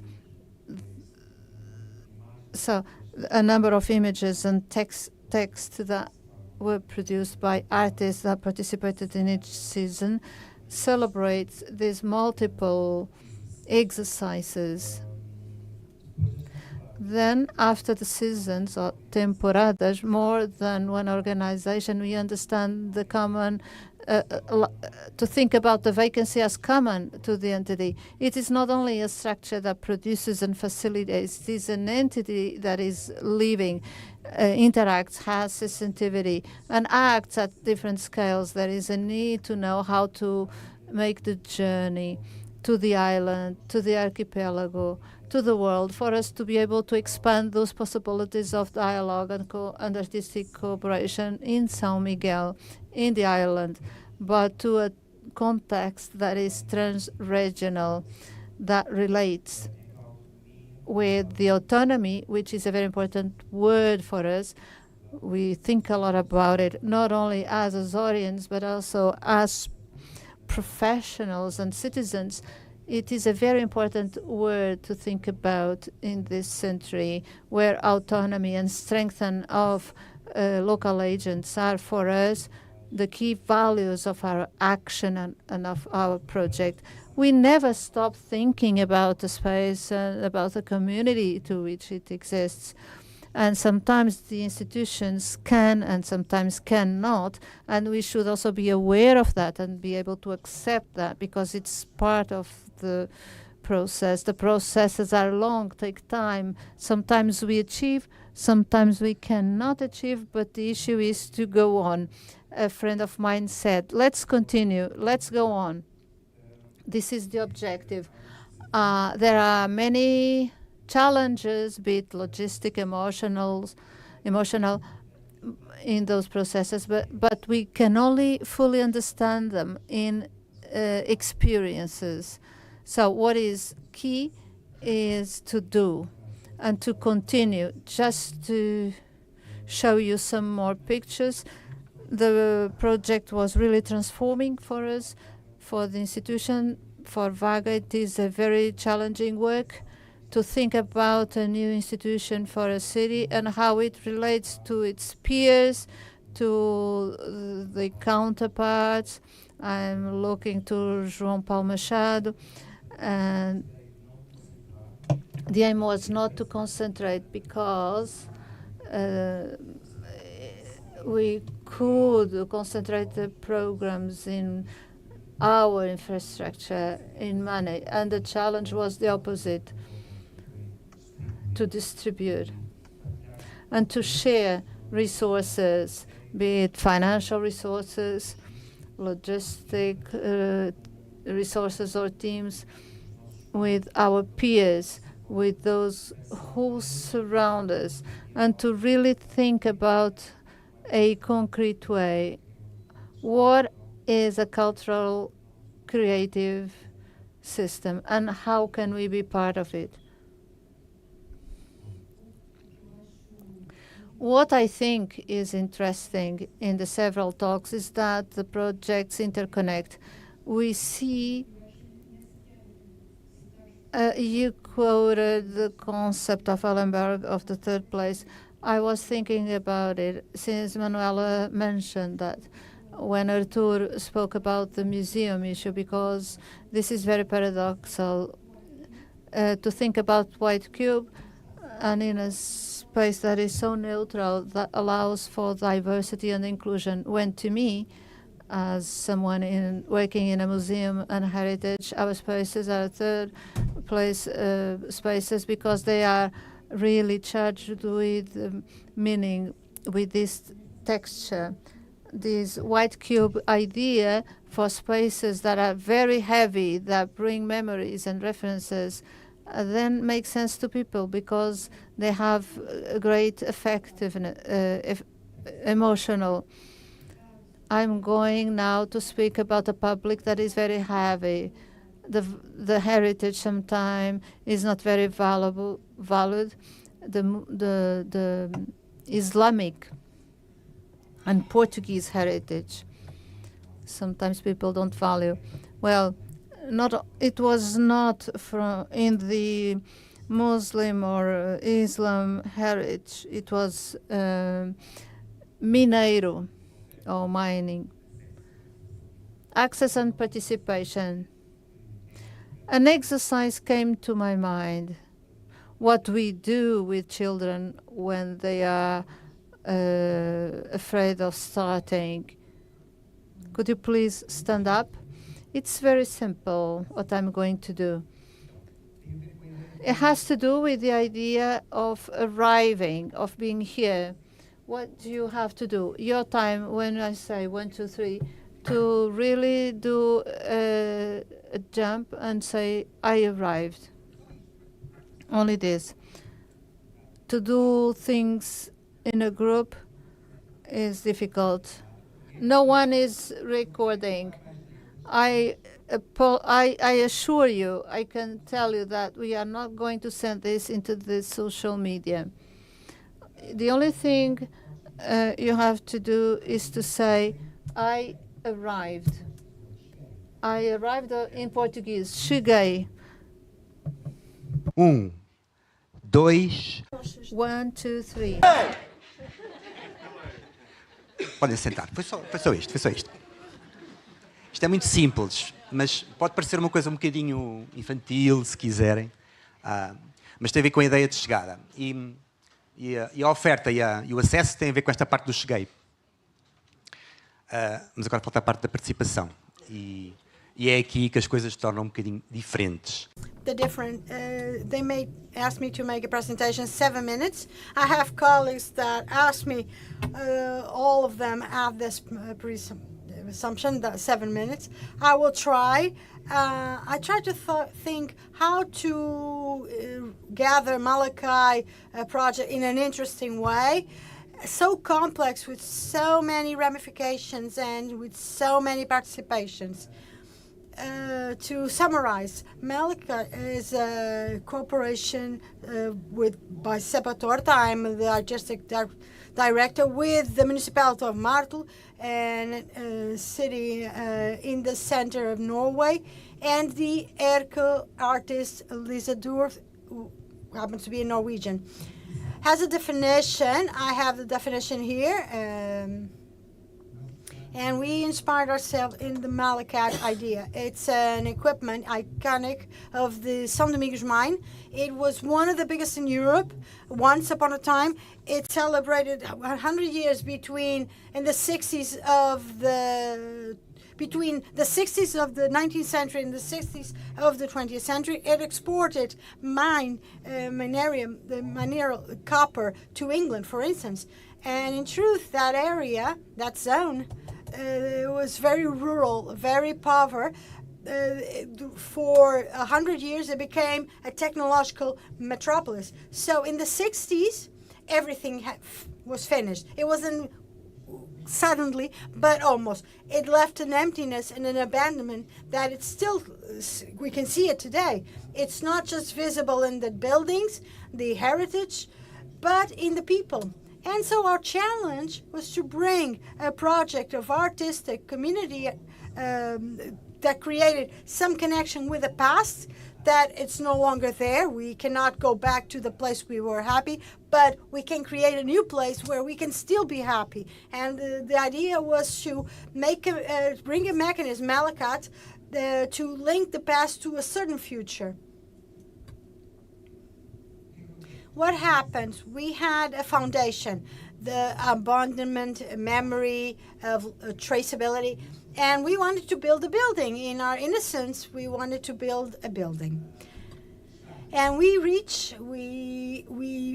got there. Being here today, it's very important to know how to be here now with you listening, but it's not enough. Be here now. And this issue that Elizabeth that brought, there's still no more training for Portuguese artists, has to do with this. How is the position of an artist in this side of our presentation that I want to share with you today? It's not just for artists. I think it's for the project, for everyone that intervenes in a certain context with some problems that will come along with that project. How is the position of the artist in this trade-off, in this proposal? It's not just get there as we got there and do. No. We need to have a set of sensibilities, of opening, of proposals of negotiation, because the truth is we'll have an exchange. And in São Domingos Maia, what we proposed was 2 years of a continuous program of creating artistic creation made by artists, Portuguese and foreigners from the donor countries, visual arts, photography, sculpture, and then a second phase for performative arts, dance, theater, circus, with a lot of guests. What was the assumption? All the creations needed to be done with people from the community, or from a legacy, or the historical archives of the mines, but with that material. They needed all of them to be made with that material. What we wanted was to find in an artistic contemporary language a certain significance of the place, of the memories of the people, allowing for those people that the treasure of their treasure was up until the 60s, and this is a bracket. All the stories we listen to, they are children from mines. Many of them stories of up until the 60s. Then there was 40 years of gap. They were obliged to go abroad to work, and there was no moment. It seemed like it was an emptiness, a void. There was a crystallization up until the 60s, and then the people we were working for, they were young people in the 60s, and then their life collapses. And then we worked in the perspective, how can we re-signify these treasures, these stories, and work the idea of regeneration. And this, a little bit in, like Jesse was saying, what gives, what doesn't give, will move on. We did not want to create index. We tried to create affection. So to speak about this is Mr. Fabian. He has a sort of a museum in a village near the mines. He created throughout the years, and you can visit, you can knock on his door. Instruments of kitchenware, agricultural.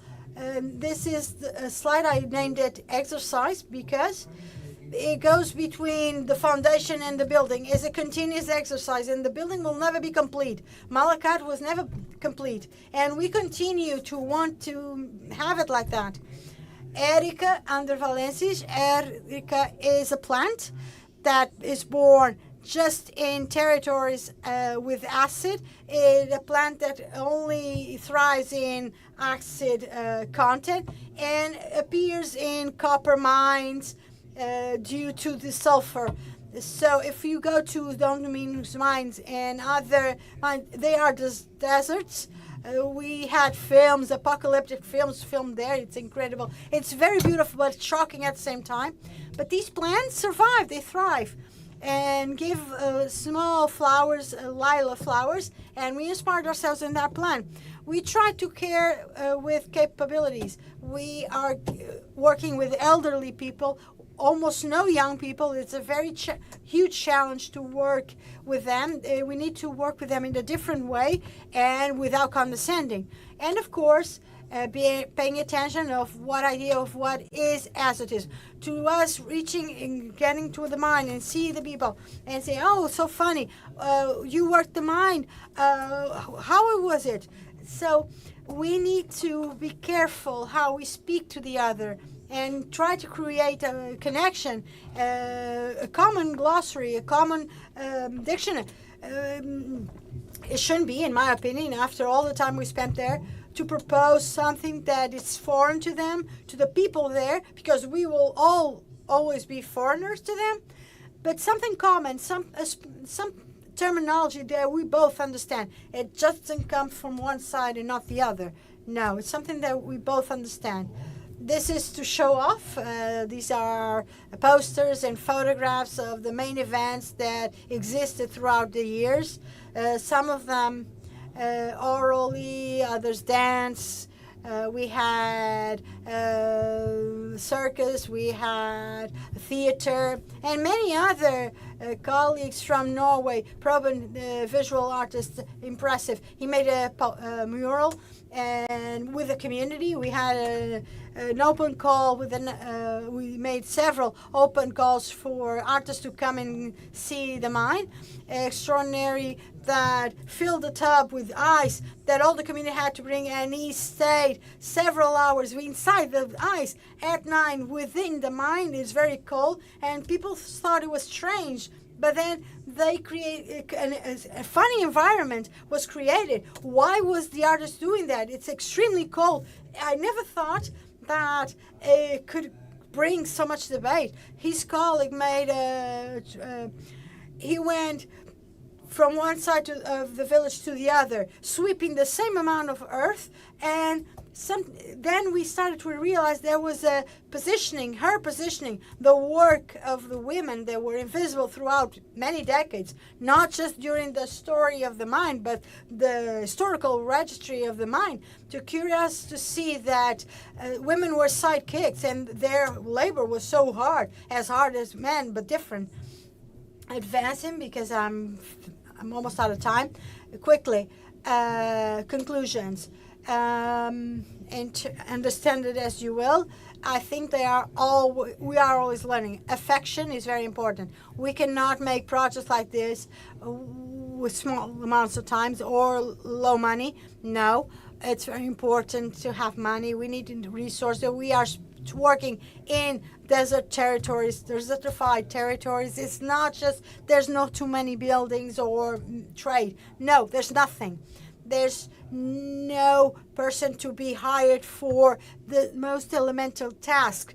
There's no qualified workers. It takes long to work. It needs affection and requires investment. And we need to revise the ways and forms in which this mechanism functions. It didn't work. We need to pay attention to it. It wasn't good. We need to create conditions to strengthen the entities that go to the field and not weaken them. This is essential and it's critical for success. A lot more could be done. And then an issue of liberty, freedom we didn't try to find concrete objectives, but create an idea of freedom in the community. A lot of them participated in the final show. It was apotheotic for those of us there. It was within the entry point of the mine, the whole mine, the old mine. And when they say, oh, this is when the miners would come out, no, they now say this is where the great show was made, the great confusion, the great of the theater. And this to us means a lot because people don't look at it and say nostalgically, this is where I would sit to see the miners coming out of the mine. No, they now say this is where I played such role. And before they would sit in silence. And to us is very important. And then the idea finally that there's a thought. I would like to seize the opportunity. I would like to thank the organization. To me, it's an honor to be here. It allows us to think and to leave the registry. And in that sense, just to tell you that we will be launching, you're not the only one with a book. No. I could not bring it because it's going to be launched in March. I will invite you all to go 29th of March to the launch in the mine. It's on purpose like this map.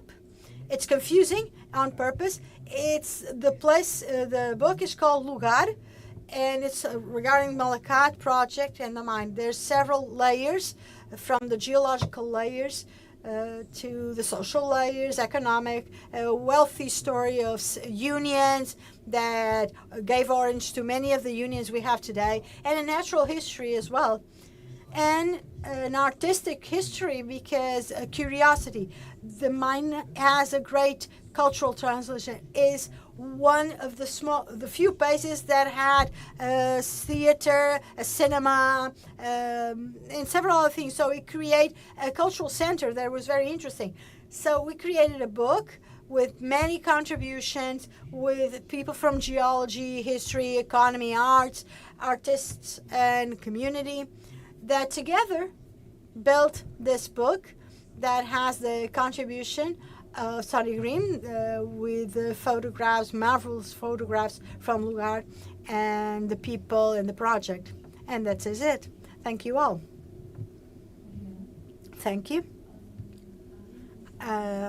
We are going to finish now with Enrique is going to have the hard task of wrapping up with this project. But we are feeling that the possibilities, almost infinite, of programs of this type, where we have a mechanism of investment, of financing that allows a place, a territory, organization, a consortium, go beyond their own possibilities, normal possibilities. It's very important, bearing in mind always that we are doing, bottom line, transforming matters and legacy, what are policies, cultural policies that many times are abstracts of division, and this project gives body to those policies in the territory. But when we think about the mechanism, we need to give space for the people doing that work that the state cannot do. Many times when there's a logic of top-down policies, there's a theater, there's the infrastructure. We already have it there, but we need a space for institutions that are able to be more liquid. They can speak of history, of science, and employment all at the same time. At the same time, they give affection to people. And doing this work, it demands for organization not to spend 70% of this work to make managing projects and doing the work in the field of experimenting, and to allow institutions to fail to repeat, Why? The idea of failing forward is a beautiful idea, because it's the frictions when we start walking, and it's a little bit like that.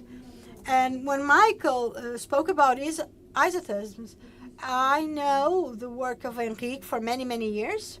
We share the stage to speak about his work, because it has a lot to do with this limitation. It's a taboo.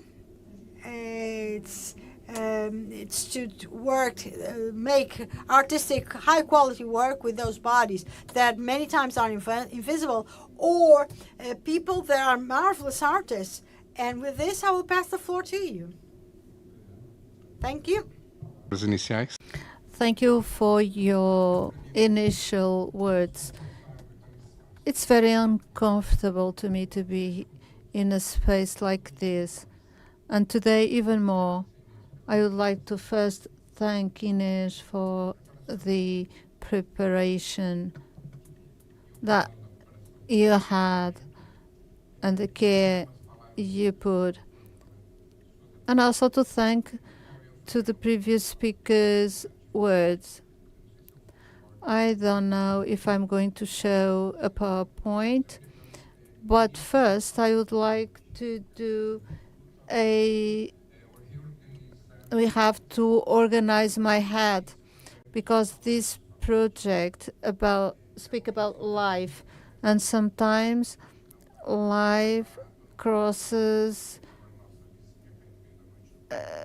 further. Sometimes someone falls and we have to help, or to receive a call and someone tells you your mother is very sick, but you have to speak to the public in 10 minutes. Someone died, you have to go publicly and make a speech. Sometimes we have to be able to continue and find strength to go on. So collaborative processes are key, to believe, to involve autonomy and affection. Touched me, especially when you spoke about the different projects. But this is essentially, we speak about the involvement of people. I think, and Inês also said, people need to be involved in those projects. We don't, if we don't speak about real people and their involvement, the program or the process doesn't work. So thank you very much to all of you who were involved for your contributions, regardless of the institutions, because institutions don't work after a certain schedule or on Sundays or Saturdays. People do it because they believe and they do. So thank you, people, for that.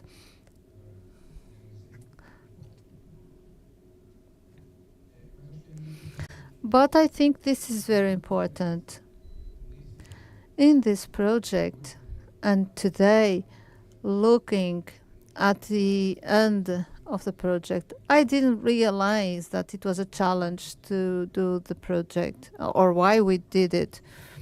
But it was very important for us to reposition ourselves, to have a dancing company, why we involve ourselves in such a project, and why we leave our comfort zone to do something that we didn't think about before.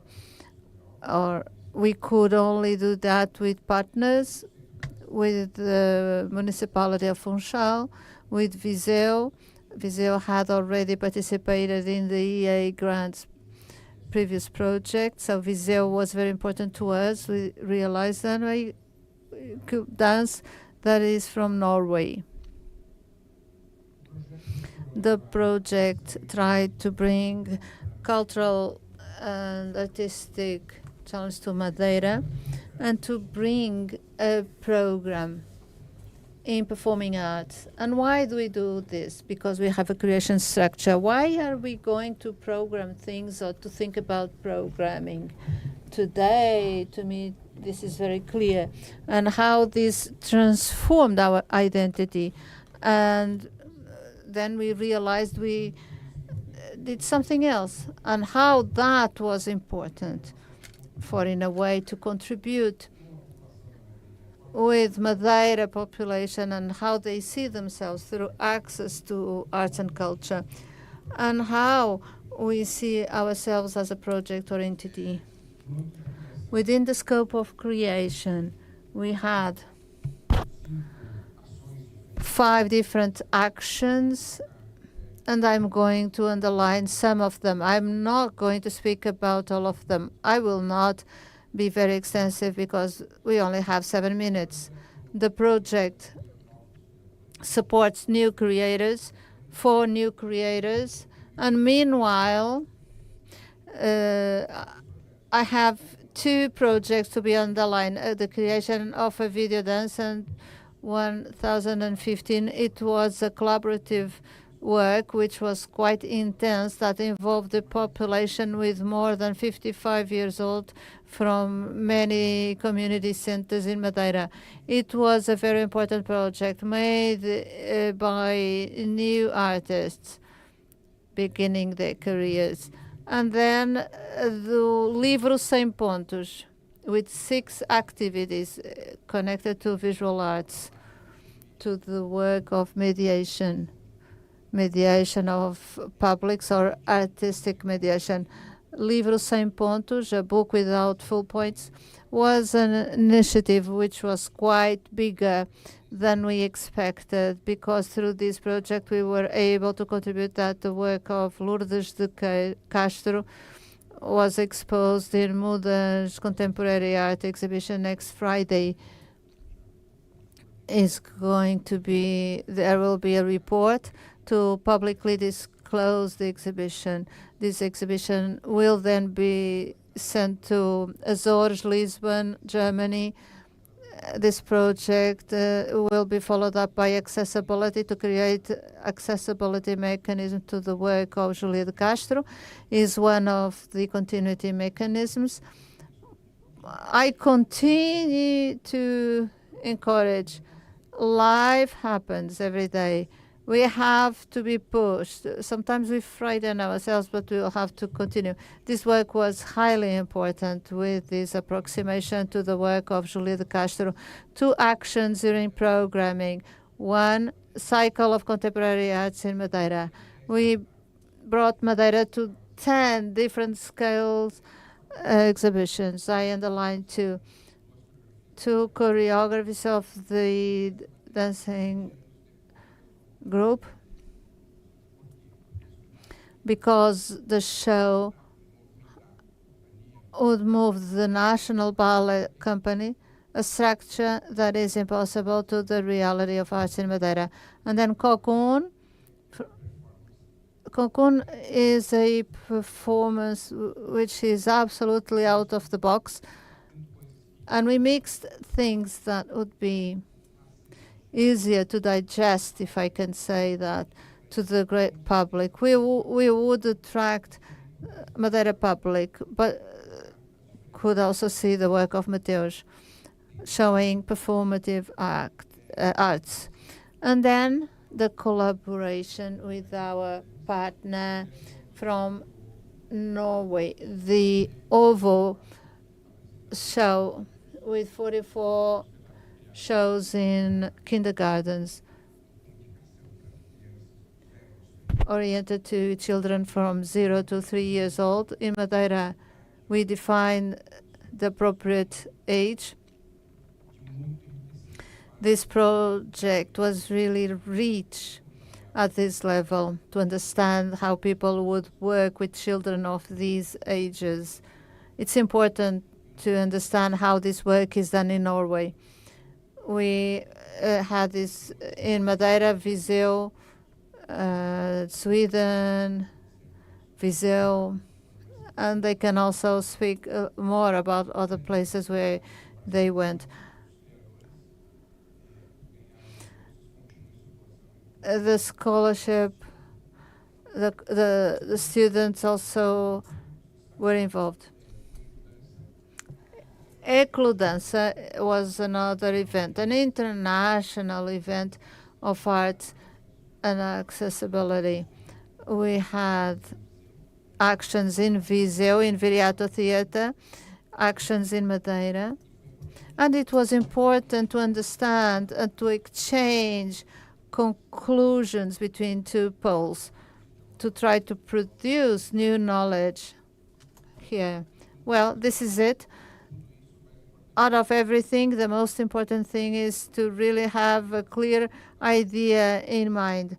We cannot separate life from the project. I will only think about the project. No, it's not possible. That's why they sometimes have an emotional, heavy situation. If we wish to change lives, we cannot separate this. Thank you. And I apologize.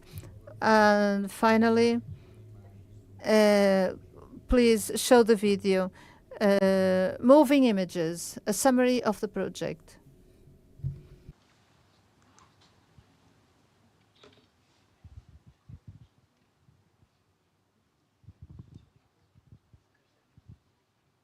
Fui eu? Tenho que apertar alguma coisa? Ok. Posso cantar, se for preciso. Mas acho que tem gente nessa equipe da organização que canta melhor que eu e faz isso.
Obrigado. Thank you.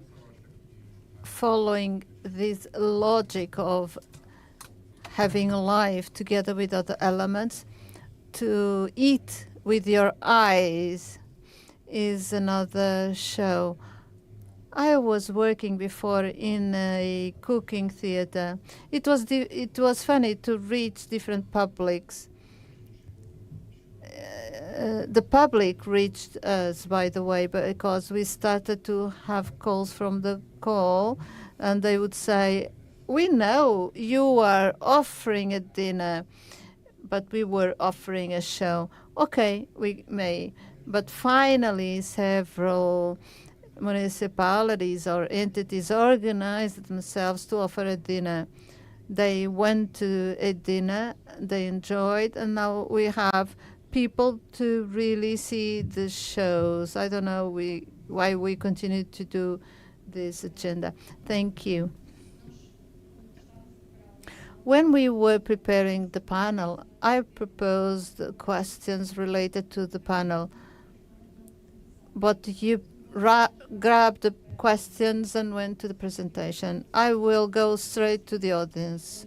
So I will invite our foreign guests, because this experience is a fully Portuguese experience. There is a sentence which I love. Everything was very dirty. It's a chavascal in Portuguese, dirty. It's a dirty scene. Dirty scene.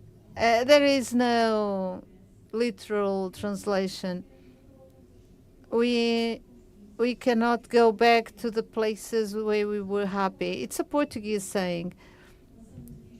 I open this debate to the public, and I specifically invite the foreign guests to raise questions. You can ask in English and it will be translated. So just don't ask it in Icelandic or Norwegian or whatever you speak.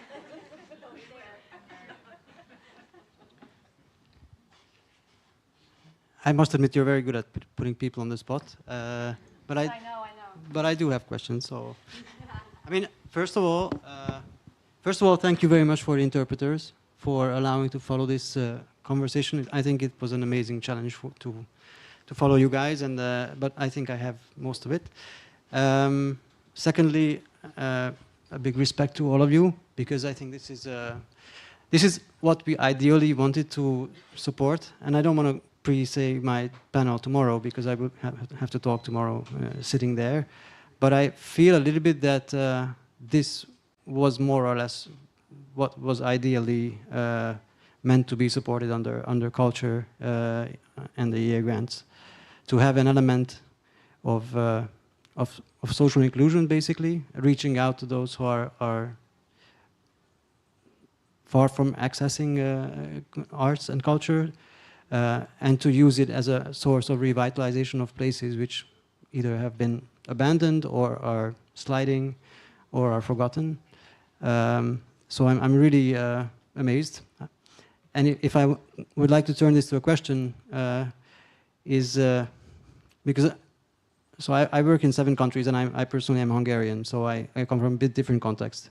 And I struggled there for 20 years with initiatives like this. It was very difficult to get people to collaborate, especially mayor's office with an NGO or an artist with a school. And I'm really curious to see what is the spice that has helped. I don't know if you can answer this question, but I'm honestly really curious, because I see it's not working the same way in Romania, Slovakia, Baltic countries. It's a bit different. It's a bit more difficult. And I don't know if you have any insights on this. Could you be more precise regarding participation? Are you talking about participation of decision makers, or participation and commitment of these decision makers, locally speaking, or participation of our peers and participants, saying non-professionals, or both? I'm talking about both, but I'm talking mainly about the broad partnerships that were created under each project, the multi-sectoral partnerships that are in place to make all this happen in these places, it's very, very difficult and sometimes, if not fake, but very shallow, just for the formality. And maybe it is like that here as well, but that's not what I feel from what you talk about. And I wanted to understand a bit your experience on this.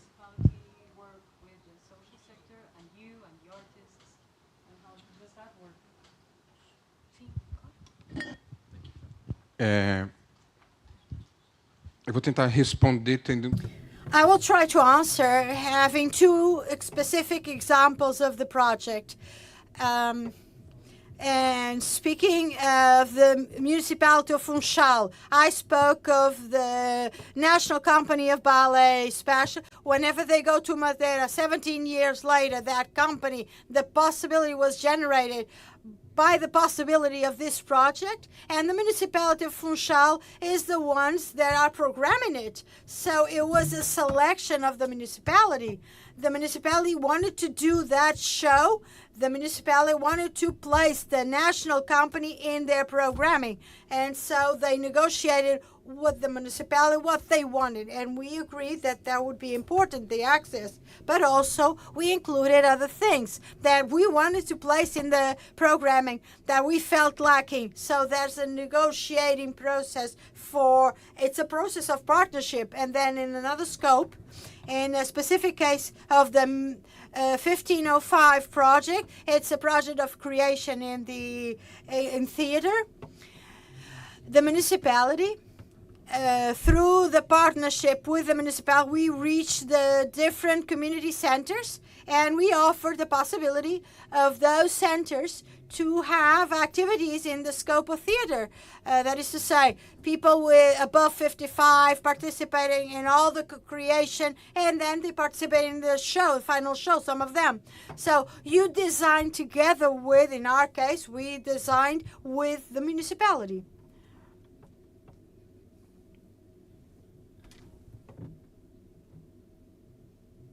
I will try to answer in Portuguese. The first issue of participating is with the institution. Some participate, others don't. The important thing is those that do not participate to not be set aside. It's a continuous work of negotiation for them to later on be able to participate. We do not exclude them. The participation takes time, and sometimes it has to do with credibility, with trust, empathy, and common interests. We need to stay, to be there, to participate, to do the same things. We need to feel the same pains. When our process was in risk, our pain was so much that with so much expectations we created, if the show fell, what would be for the territories, for the people that are already in the process of disintegration and lack of integration. So, and then it was multi-level, the participation. There's one that has to do with the public policies, the governance, and then it goes down up until it reaches the people. And I think it goes down up and not up and down. It needs to be based and then go up. It needs to stay a while. Even before EE grants, the project, we already were there. The culture and the museum was already there. It was there with their network of partners.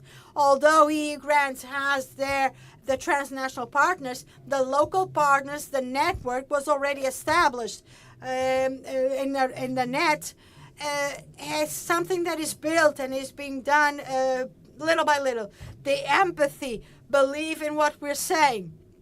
What is said to be recreated immediately and annexed to the project is crucial as well. But the issue of time, empathy, trust, credibility, and to create the network is crucial as well. To us, creating spaces of affection is something that seems easy, but it takes time. And this relationship we have, it's easier now in our territories. And other things that is common to us is the issue of the autonomy practices. Also because it's work, as in arts, when we work with people is for them to be independent. They stop depending on public policies, political powers. It's not mandatory. We do it in the sense that they gain autonomy. They are building themselves. It is not always easy, this relationship, but it's constantly negotiated. Not like you negotiate a company business, but it's something that is articulated. We have culture, we have social, we have economics, and then the personal stuff that connects everything. It's the glue that connects everything. I don't know if I was able to answer. I will answer in Portuguese as well. It's okay. We have translation. You can do it in Portuguese, yes. Trying to articulate what I was trying to tell you. I think in first plane, to us at least, it was very important to access to the mechanism of support and establish a relationship with the municipality, because it was also in the logic of cultural advocacy and reinforced commitments, and to make them as institutions, public institutions, that have a relationship, close relationship with the territory, and retain many of the infrastructures and the institutions in a certain place. To us, it was important to bring them to the project, within the project, to create that autonomy place through an international mechanism of financing. But it was a relationship of co-participation. They were part of the project, that is to say. And it was very important to give that step with the municipality. And this was pioneered. It never happened before. And they revealed to us to be able to participate in EU projects. No, we don't want to. Oh, this is not our responsibility. You are the ones that need to do that. And many times those projects demand those rates of co-financing. One of the things we are finally being able to debate in Azores through Mover, civic movement in Azores, a set of cultural agents that got together and created a movement because of the application of Ponta Delgada Azores 27, to introduce in the mechanism of regional financing underlined to co-finance Europe Creative EEA grants, etc., etc. To us, at the time, it had to do with that. We had to push it to another plane to be able to debate what is cultural policy and financing in the cultural sector. And that was one side, in one dimension.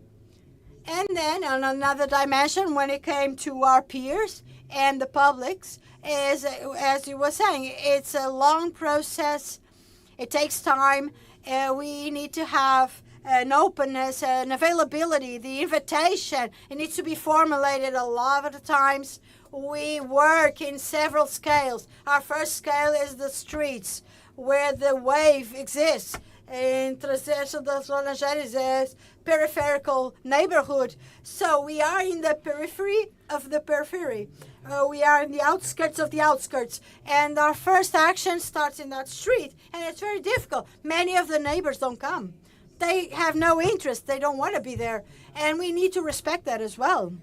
We need to understand that maybe the relationship that they could establish with that space, it's not to visit an exhibit, but water the plants, or to go and speak to Rita, because Rita started organizing the condominium meetings in Vaga, because Vaga is like a square in the street.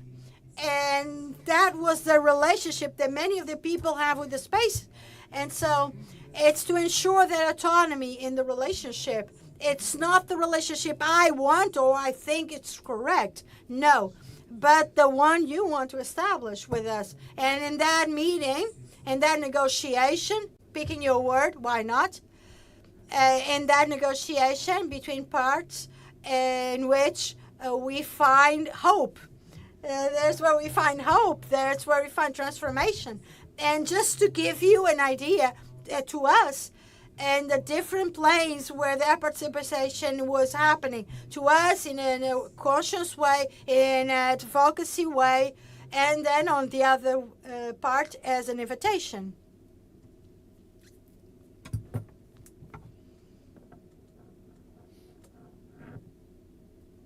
We are going to close the panel with this idea of hope. Let's have an applause for everyone.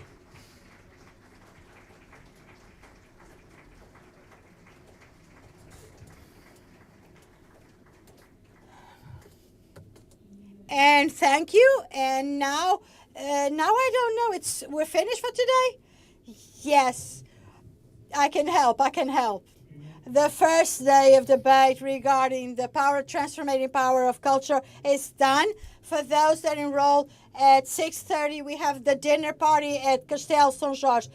Welcome drink starts at 6:30. So we'll see you a little bit earlier at the door, the castle door. You can go through Metro up until Rocio, and then the bus 737.